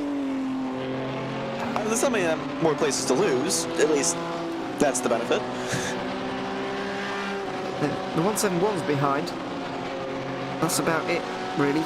And then you get to Maniti, because Full Send Racing have managed to fall behind Maniti as well. We didn't quite see why that happened, but for some reason, Maniti are up another position. Well, it says at some point Full Send was down in the pit lane for 10 seconds, so I'm wondering if there was a evasive maneuver or an issue for Full Send Racing, or maybe... Oh, this is the V Racers. It's having a spin on its own by the looks of things. Nuno Costa getting things wrong into turn 5. Yeah, turn 6, excuse me. I think that might be the smoke that I saw earlier, but I do rate that drift a solid 6 out of 10. I wish it was more controlled. It was a bit out of control towards the end, yeah, as we go on board with Tim Spesser. Chasing down BSTV Esports. 3.5 seconds is the margin with just over 20 minutes to go. I don't think this car is quite closing in quickly enough, but you never know what might happen towards the end of this race, I suppose. There is a car between them in the form of Rusty Spatulars. It really depends what they do here, because if Rusty Spatulars aren't closing in on BSTV, then Spesser's going to be left with no choice but to overtake the BMW. However, that's going to slow them both down and not help anybody, so it's a difficult place to be. The real problem is for Rusty Specialists is they can't really just let the 87 pass because the 51, which is in their class, the Pro-Am class, is right behind. So it's a situation where they can't let the 87 go, but they feel like they should as a class leader all by himself at the moment. I don't know, we're just going to have to see how it kind of plays out. That 87 is quick. It is very, very quick. It actually had its time to lead it last lap, but it is quick. Yeah, it is certainly for an AM car. It is closing in. Less than 3 seconds is the margin now. Continues to close. Just over 20 minutes to go as well. It's not like they're running out of time just yet. No, they're 8 tenths quicker too than the number 4 machine. Plenty of time.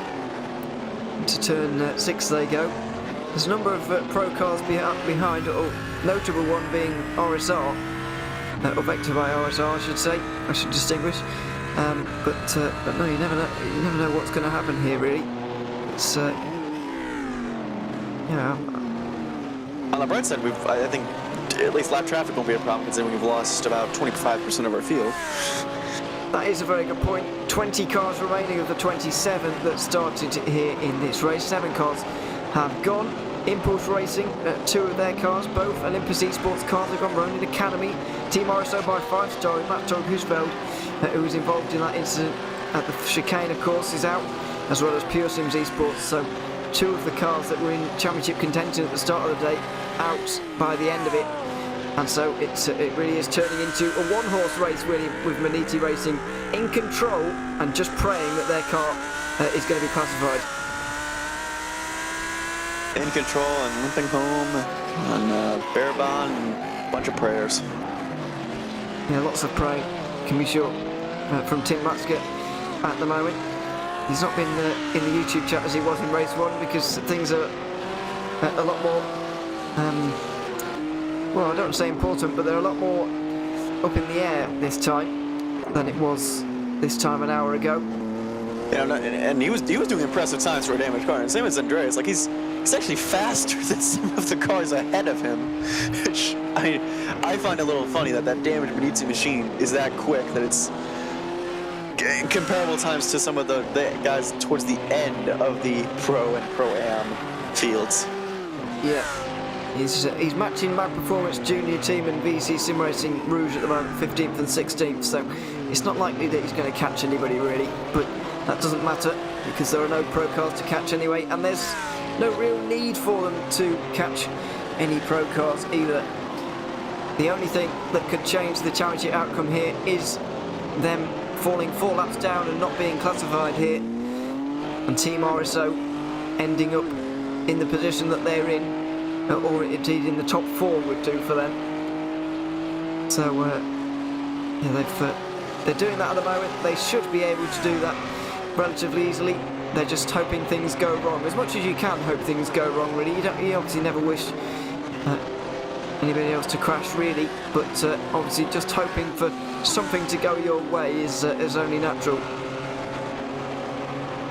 Yeah, sometimes you need luck or you need a miracle. Right now, I don't think they're going to get either of them. The fight for 2nd and 3rd and 4th in the Pro Championship is still at large, and I think with a lot of guys damaged and limping around, the picture's going to be pretty clear towards the end of this, and at least the fight for the race win, at least in that AM category, is going to be heating up soon, because I think... Oh! Bit wide from World of Sim Racing. We saw there, and yeah, into the barriers ever so slightly, just scraping the wall. We saw, I think it was Rusty Peters doing that a couple of laps ago as well, just grazing the wall, but yeah, Westwood Racing Esports closing in for the AM lead, and the Pro-Am battle for 2nd is looking pretty good between Rusty Spatulas and World of Sim Racing. Those 2 teams look like they're going to be clashing again for the first time since last race, where they were fighting over the race win, of course.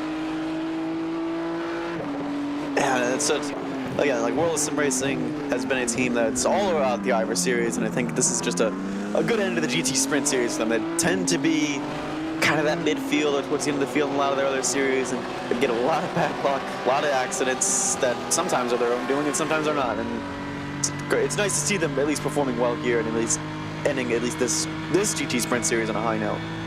This 51 car, by the way, has not had a great season really. It's put in a good performance at the Hungarian, but since then it's not been certainly up towards the front like it is today. First race win for them it was last time around. Not quite down the inside. Trying to make something happen here. Very difficult to do so. And you kind of don't know where you stand with these cars that aren't in your class either, really. You know, you certainly when I'm, or if I'm driving here, you know, you kind of wonder if it's acceptable to really make a dive here. You know, is it really right for me to do that? You know, when you're fighting cars of other classes, it's a moral conundrum as well, really. I think the more difficult part too is that there's not much difference between these Pro-Am and Am drivers besides their iRating and driver standing and team standing.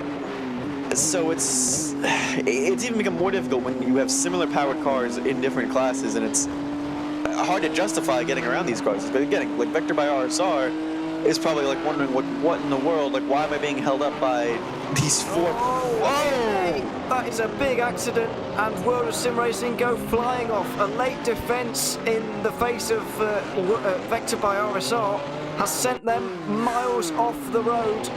Well, let's see how this one panned out. It looked like a late defence there, but unsure as to how the contact really came about, whether RSR were committed there, or whether World of Sim Racing moved into the way, or whose fault that really was. But it was certainly a bit of a late one from World of Sim Racing. I think a little bit too late, really, defending that. But to be fair, RSR looked like they were missing the corner as well, so it was a bizarre one, that really.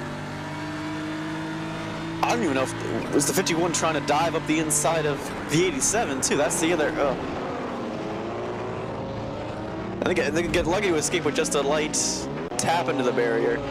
I'm also wondering if he braked so late, he locked up, because you saw the car kind of jolt to the right more than just turn to the right. Oh no, I think it was a definite turn from the 51. If we get on board, I think we can. The inside driver's view, I think we can probably see if it's. I feel like he locked up too, because he panicked and saw that car coming at him. Yeah. So driver error either way. Yeah, well, yeah, it seems to be really. As we go back to the 69 car, they were hoping for a miracle in this race to help them give them a chance against Munich Racing. They did get a miracle, but in the end, bad luck befell them as well. It just shows over a season, really, bad luck does tend to even out in racing, and it has done this season. Fortunately, not enough for RSR. Munich have just been that little bit better. There's a few more laps for them to complete here in that number 8 car, and there will be very long and nervous laps for them. But at the moment, they have been the best team, and they are going home with the championship as things stand. You know, after last race, at least RSR has studied that rear wing area long enough, probably, that they can fix it if they when they're done. I think they want to. That was a very bad and coy joke, and RSR's probably going to be upset at me for that one. Well, maybe, but never mind. It's the end of the season. Yeah, battle for 6th overall. Looks like, well, it looked like it was going to hot up a little bit earlier on, but all of a sudden BSTV Esports just turned that little bit of pace on here at the moment. Samuel buzzing at the wheel at the moment, and now Westwood Racing Esports are coming under fire from Vector by RSR. I do wonder if that's having a bit of an effect at the moment, because you can see the car laps opening up to Rusty Spatulas, and once again they don't really know whether it's right to battle, whether they should battle at this stage. Is it beneficial for both of us to do this at this stage? It's very difficult once again for Vector by RSR to make that decision, but I think Gomez might try and head his way down the inside over the next couple of moments, although he's a bit too far back from this point of view, and he's going to have to wait a little bit longer. But I think it is having an effect on this group. They were catching BSTV earlier, but all of a sudden they're not anymore. Yeah, I'm wondering also if that just Rusty Spatulas' car just picked up the pace a little bit, and it's just not able to close the gap. You just need to be insanely close here to pass. There's no big, I mean, there is a casino straight, but there is no big long straightaway to get a draft and have a lunge down the inside of a very easy to pass corner. it's a traditional racing circuit with the setup of a street circuit. So it's just not easy, especially when you're in cars under equal power. There's 2 BMWs in this group. They have all the same tools, same probably similar setup. And it's going to be hard. The only difference is going to be the driver. And we saw earlier, even if you are really, really close, that Jesse Jones couldn't get through either way on Andreas Thiel, who managed to hold him off for the win in this race, or in race 1, I should say. So, you know, that just demonstrates you do need the car as well to be able to get through, not just being really, really close. And the BMWs so far, especially from RSR, have struggled to get passes done. Yeah, and you also just need to be flying too. It's not even like a difference of, you know, you need the car to be like a tenth or 2 quicker than I can. No, you need to be flying in order to get by cars, because cars that are 3 or 4 tenths near each other on lap time have just not been able to make moves, because this Vector by RSR car was faster than the 87 for a brief time. And even same with the 87 on the 313. Like, he was faster, and all of a sudden the Westward Racing Esports car might just be content to come home in second. Well, yeah, let's see. They have already got the championship, of course. One of the most dominated championships in IVRA history, or at least recent IVRA history. But they've certainly, I hesitate to say dominated in this occasion, because... Oh, that's the product dynamic. I'm getting the 2 championships confused. Oh, sorry. Yeah, okay. Yeah, well, Project Dynamic definitely have dominated. I don't think we can have an argument about that. But Westwood Racing Esports, despite the fact they are over 100 points ahead of their nearest rivals at this stage, I don't think there's been complete domination from them as Vector by RSR go through on Westwood Racing Esports. Yeah, domination for me would certainly be winning both of the races very consistently, and while they have won quite a lot of race 1s, this often does happen with a close race 2. And that's not happening in Pro-Am, where Project Dynamic are often winning race 1, apart from today, of course. And then also winning race 2 in the same way. So, yeah, I mean, there's no question about that. It's still 6 race wins, though, for that team. Like, it's still a solid season for the 87 group. Yeah. Well, I think it's actually more than 6. I think it might be 9 out of 12 for them, possibly, if my maths is right. But either way, it's a lot anyway. We'll put it that way. This is the only other AM car that could have won a championship here today, the 151. But after qualifying 27th on the grid for race 1, the odds were really stacked against them from the very start. They're trying to get a top 10 overall right now, which would be a good performance from them, but struggling to get past VEC Sim Racing right now. Big dive down the inside, and it's going to be close between these 2 BMWs, and they're pretty much even coming out of the corner as well, but the outside line there gets a better exit, as we're used to seeing. Yeah, good hard racing though. Good defense from both drivers. Good, nice to see. It is good racing, but the Water Sim Racing car coming back at them with this slipstream here, outside line. Into the chicane, committed as well. Oh, couldn't quite get through there. It's really not a place where you can go side by side, which really does spoil a lot of overtaking here at Montreal, because it's a great overtaking opportunity, but there's not much chance to race through there at all. It's go on the inside often just win, and we saw towards the end of last race with Impulse and Pure Sims, I think it was, what happens when 2 drivers fight it too much into that corner. I think we also saw at the beginning of this race when there's 6 cars out of the race after coming out of the corner. That is a very good point. That's a better example as well, isn't it? But yeah, there we are. It really has taken a big effect on this race. Yeah, taking out a lot of guys that were probably just fighting for the midfield, because even some of those cars that were out, like Roan Academy had a solid day going, I think, for them. I think it's a slowdown penalty for VEC because they had to let the World of Sim Racing car by. Yeah, was it a slowdown penalty, or was it race control telling them that they've done something wrong? Maybe, or they just wanted to let World of Sim Racing through since they're not in the same class. As we see the 69 car there not having its best day. Sean Campbell was driving well in the opening part of race 1, wasn't able to get through on Tim Matzke, but he stuck with him all the way and gave his teammate the best possible chance at winning the race. It wasn't to be in the end for this car, but they've given it a good go, and they gave us a great race 1. They gave us great entertainment during the first race, and they've given us great entertainment throughout this throughout this season indeed as well. So they are indeed getting pushed here. Well, maybe it is helping slightly, but you can see that car is still not as pacey as it was in race 1. Just some bump drafting, you know. They're taking a book out of NASCAR. Or a page out of the book of NASCAR. Yeah, but hopefully only one page. Hopefully only that page. Well, we did have a big one. There is bump drafting, so I guess Montreal equals Talladega, question mark? It's, yeah, maybe. We'll see. But it's certainly quite wide open, but even so, it's, I see what you mean.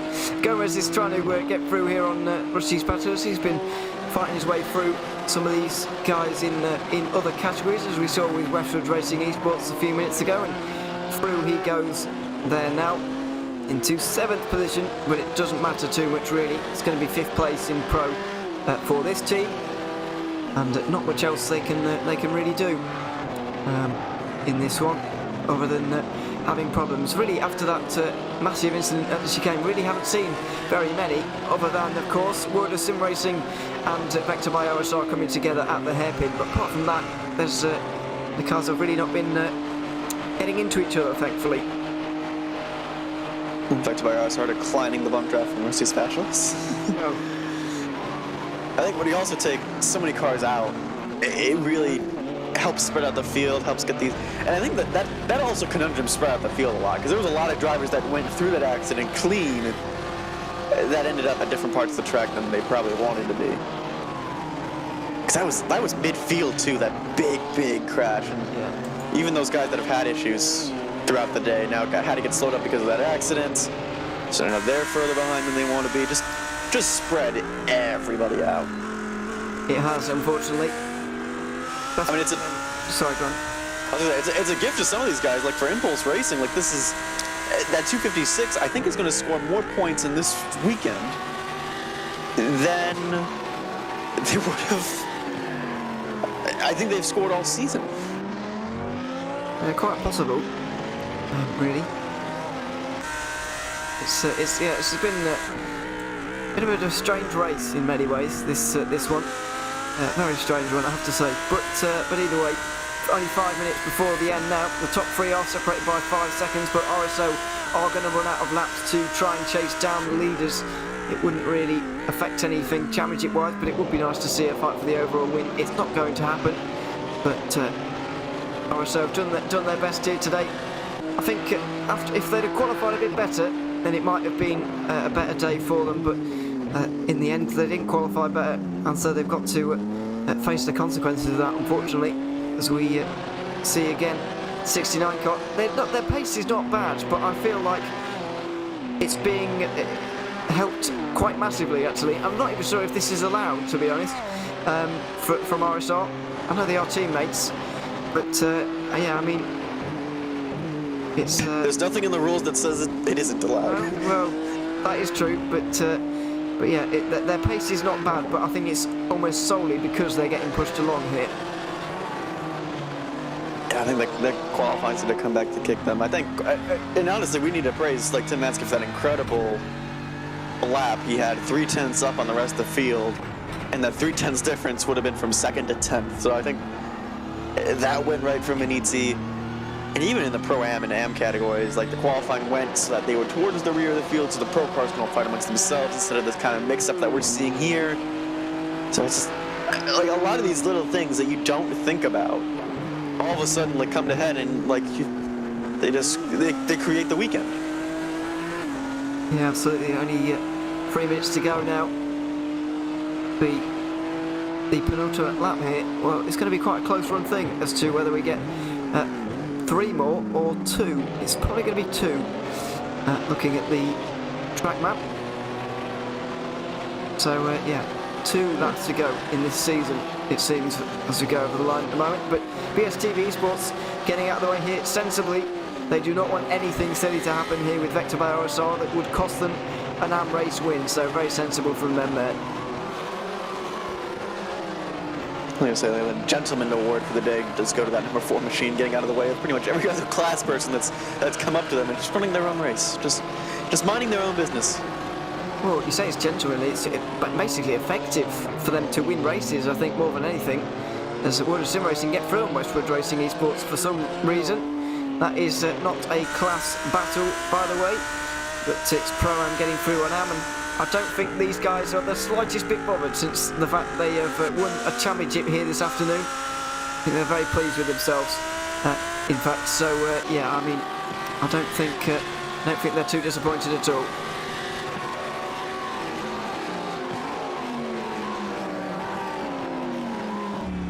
No, and the only thing that would probably help is if the 51 car tries to play the team game and get the 151 closer to the 87, but they're 7 seconds apart, so that's not going to happen.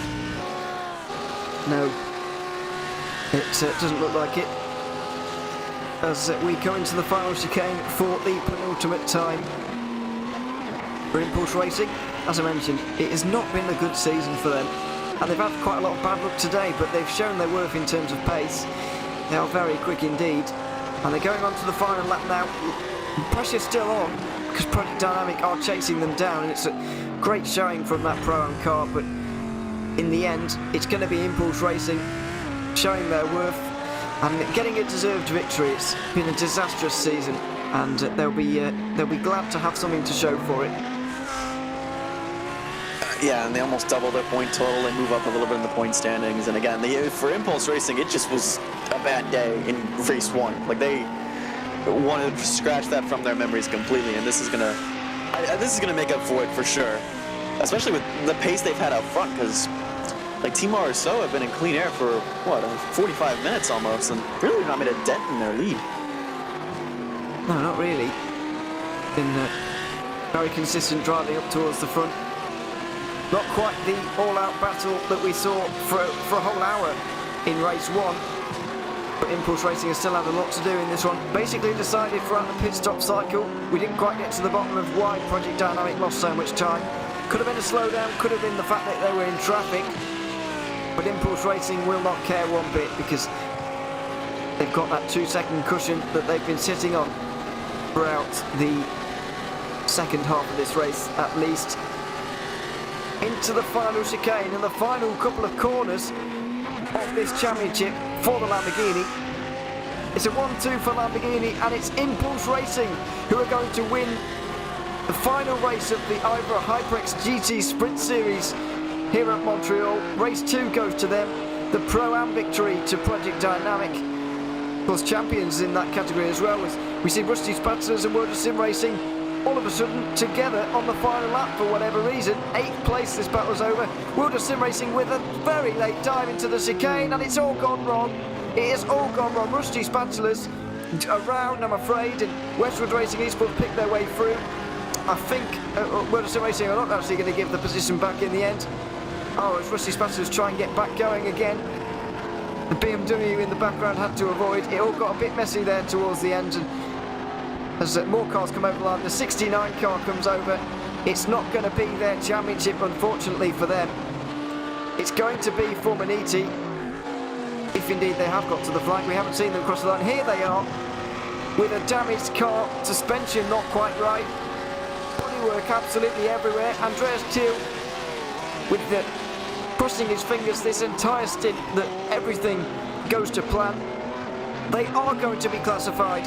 And after all the trials and tribulations of this race, Maniti Racing are going to be your IVRA HyperX GT Sprint Series champions here in the fall season of 2021. Very, very well deserving indeed, but very, very nerve-wracking finale for them. Yeah, look at that car has a lot more damage than I thought. And now that the sun is going down and I can see it better. It was a limp home, but in the end, it came through, I think, and that's the most important part. And I think that spectacular race 1, that good defense from both drivers in race 1, they deserve this as much as any other team.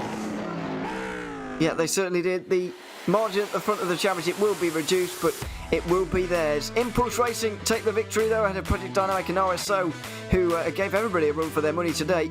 5-Star Motorsport and RSO by Primus round out your top 5 ahead of Vector by RSO on the 172. Then your AM winner by about 5 seconds. BSTV Esports ahead of Westwood Racing Esports and World of Sim Racing in Pro-Am, who may well be receiving a penalty for what we saw at the final corner there.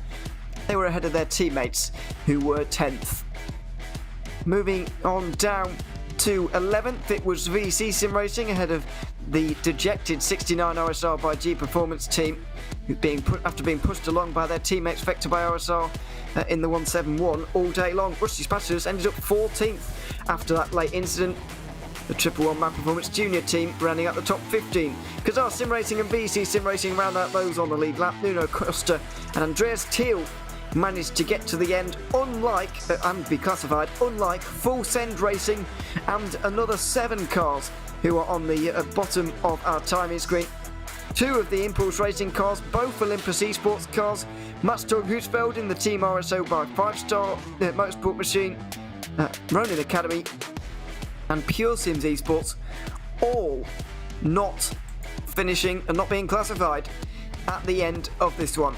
So that is it for IVRA HyperX GT Sprint Series Racing here at Montreal. We're going to step into some interviews, and first of all we're going to bring in both drivers, why not, from the 21 Project Dynamic team, because they are champions and race winners here once again. They've only managed to not win 3 of the races this season. Welcome along, Ibrahim Alua and Yanis Albert. I'll start with you, Yanis, to start off with.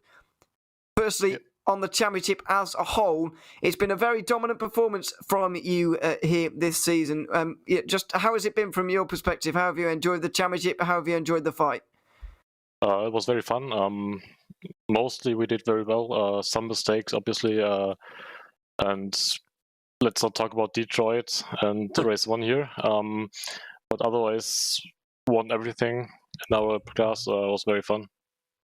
Yeah, and speaking of this race, the most recent one, you actually had a chance at winning an overall victory on this occasion. Were you surprised that you were in contention in the conversation for an overall win? Yeah, well, we started P6, had mostly a little slower cars in front of us. We managed to get to P1 through the impulse slowdown. But quite surprised that the faster cars haven't caught up in time. I think Manity Racing with Tim Matzke retired, so I think they would have caught up. But I'm pretty happy about the results. Nearly got it. Yeah, of course, you put in a great performance indeed, and Ibrahim as well, driving the second half of that stint. Couldn't quite get to the leaders Impulse Racing, but what was this last race? How did this last race feel, considering you basically had the championship tied up? You had a little bit less pressure on you. Was it more enjoyable this time? Well, we knew we just had to score, I think it was 10 points to win the championship. So we tried to take it a bit easier to the first race. Obviously, a lot of incidents and stuff, but we still managed to finish the race and get the championship at the end. So for the second race, we just tried to enjoy it as much as we could.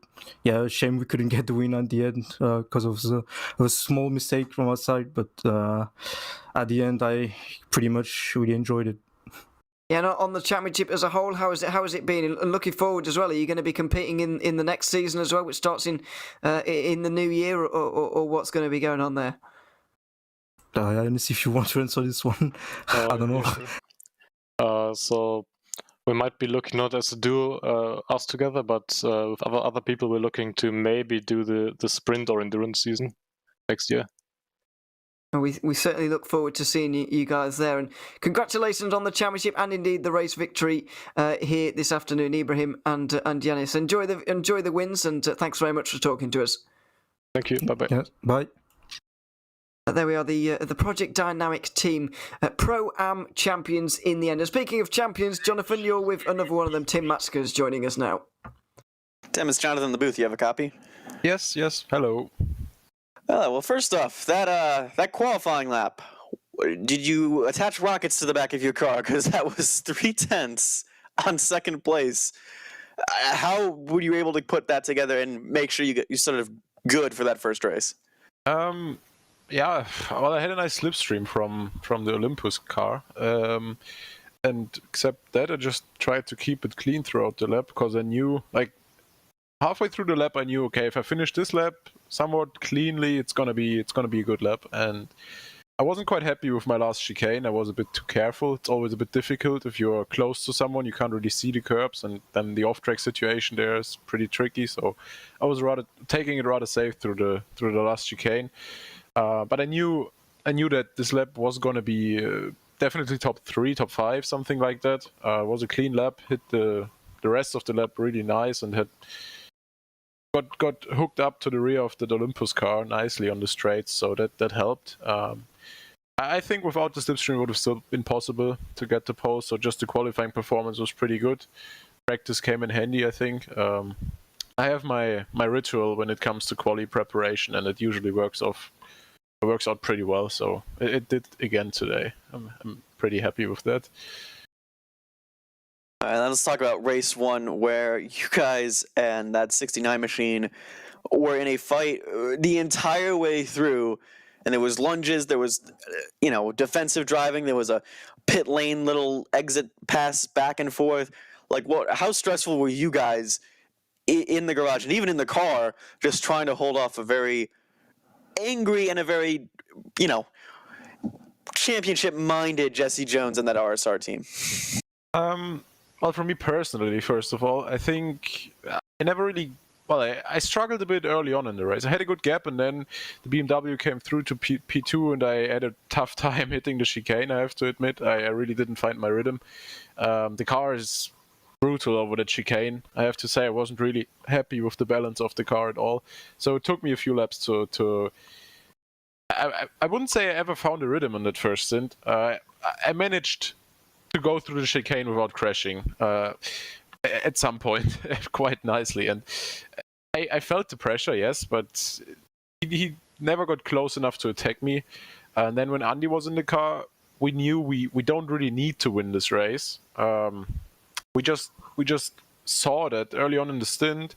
Obviously, we had a different strategy. We had fresh tires. We saw that there's a chance of keeping this position, and then at that point, with the top speed we had as well, with the low wing we ran, we knew we had good chances of keeping the position if we positioned the car nicely in the important areas. And the only time where he was able to get close was out of that second chicane in the backstretch section. So going into the hairpin really, and sometimes T1, but we just had really good top speed, which is unusual if you're on the Audi against the BMW. So it was a nice feeling. And the one time he got past, while Andy knew he just had to go for the exit, and he executed it very nicely and got him straight back.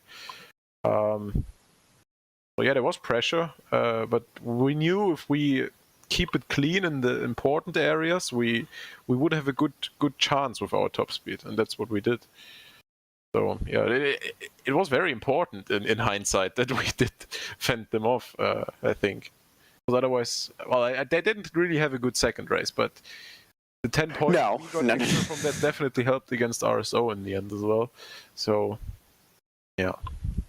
And talking about that first lap in the second race, there was a bit more chaos than I hoped for, I think. And I noticed that someone hit the wall outside of turn 4, and I realized it was you guys. So talk us through limping that car home after that first lap.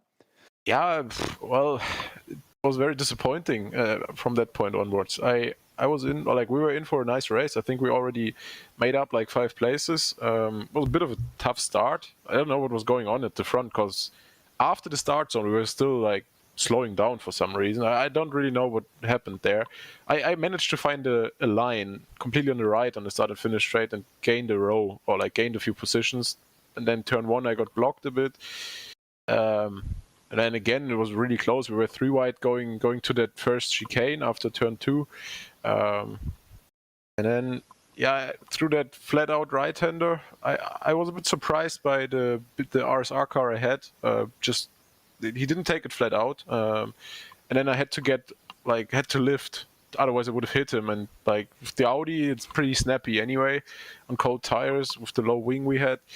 And then I just got lift-off oversteer and couldn't save it in time, or didn't save it in time. So just my mistake after all. I'm pretty disappointed that happened, because it took away a really nice race. I think it would have been a lot of fun, that second one. So can only say sorry for that. Hope to come back a bit stronger next time. And then final question, like you guys winning the championship, taking that crown, at least for this season. What are your thoughts on the season as a whole, and then looking forward to the spring? Obviously, with this format, you never really know what you're in for. But if we sign up for a league, we usually want to win, and that was exactly the expectation, or like what we were aiming for, at least. Can't really expect anything, but our aim is to win the championship. We did win the championship, so job done. Nice. Yeah, definitely nice. We had 3 wins. Could have been a few more maybe, but in the end, the bigger picture, we won the championship, and that's the most important thing. It's a tough format. There were really nice races, I think, nice battles, nice fights. Some disappointing happenings, of course. 12 races, reversed grid, 6 of them. There's always going to be tough situations. But we managed to stay clean through most of them, better than the competitors apparently, and that's what counts after all. And pretty happy to be here in that position, yes. And going forward, the second season is going to be a lot of fun again, I think. Just hope we can get the clean sweep and win that too. All right, well, congratulations to Maske and the entire Maniti team for the championship in Pro, and we'll see you guys in the spring. Yep, thank you. Bye. There we are. Thanks very much to Tim Matzke for joining us. It's good to hear from him.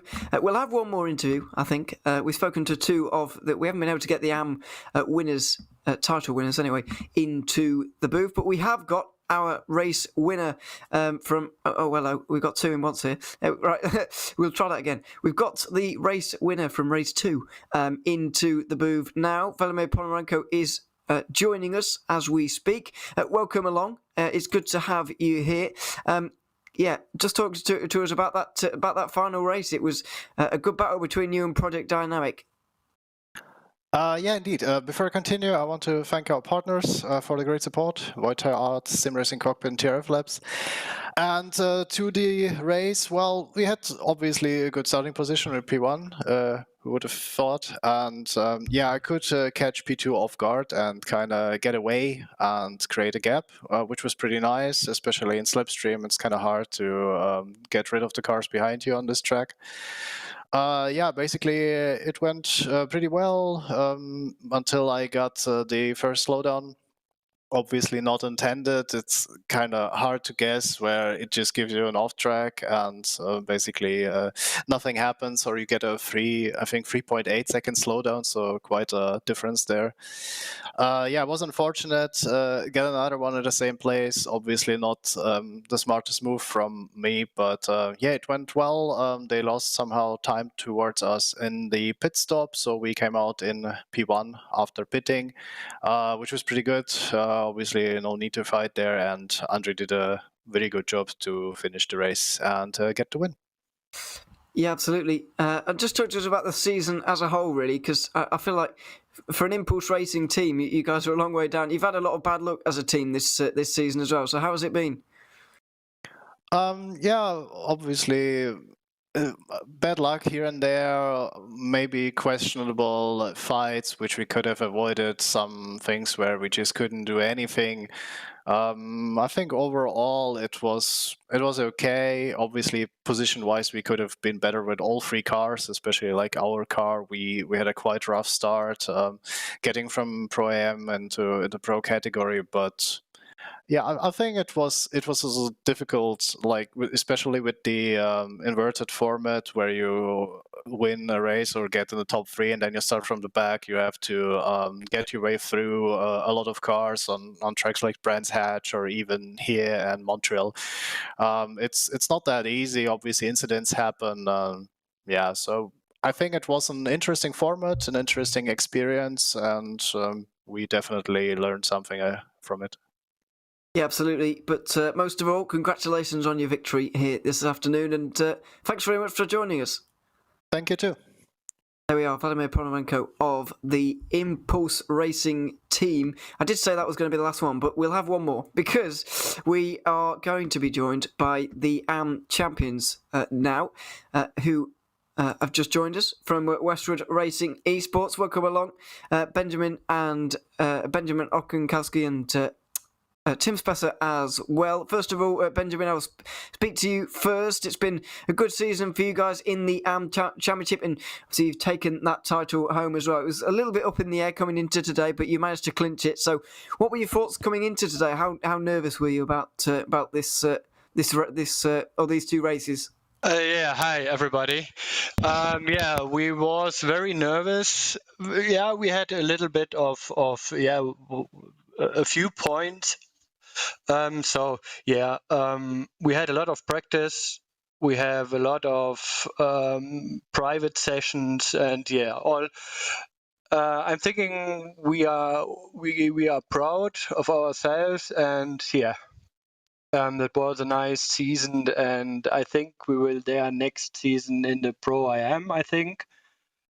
And we are very happy about the results.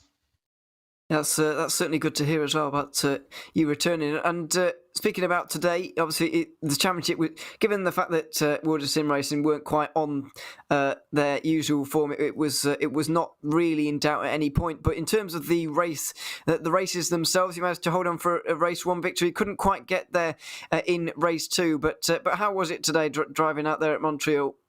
It was a little, it was difficult because this track I've never done before. And we had a lot of, I think, happy moments about the other teams. I think it was a good race and pace. Yeah, absolutely, and it was enough, of course, for you to take the championship. So, first of all, congratulations on that, and we'll let you go now and enjoy that one. But congratulations, and thanks for coming to talk to us as well. Thanks to you guys, thanks to the organization, and we will see us at the next season. Absolutely, we look forward to it coming up in February. There we are, speaking to the 87 team Westwood Racing Esports. So that just about concludes it. We're not going to do any more because we've done quite a few interviews with champions and race winners, of course, as well. But one final thought from you, Jonathan. It's been a good season finale here this afternoon. Obviously, championship fights could have been a little bit closer, but I think we were spoiled by last week a little bit in real life, maybe. So it maybe puts us off a little bit. But no, I enjoyed this evening. It was good racing at Montreal. I really enjoyed the first race. I think that was probably the best race you could have had in Montreal in these GT cars. It was really back and forth, really tight, and even like in that midfield, like there was fights that we couldn't get to see that were going on throughout that race. So that first race was great. That second race, that accident just spoiled it all, and that first lap conundrum spoiled, I think, what would have been a little bit of a closer, more entertaining championship. But it was still a good race and a solid weekend, I think, from all the teams here, and I'm glad to at least have been a part of it. Yeah, absolutely. It's been fantastic indeed. Just one look at the championship schedule before we go, because we've got another season coming up next year. 20th of February, Circuit of the Americas. Make sure you join us here on RaceSpot TV. It's the opener for the winter season of the IVRA HyperX GT Sprint Series for 2022. Make sure you join us for it, and you can already sign up for it as well. Registration is open as of today, so you can get yourself in and racing in the series that you've just been watching if you've been joining us for this afternoon's action. We thank you very much for your company here at RaceSpot TV. I've been Ewan O'Leary alongside Jonathan Burke. Brian Farrow has been behind the cameras here this afternoon, and until next season, it's goodbye for now.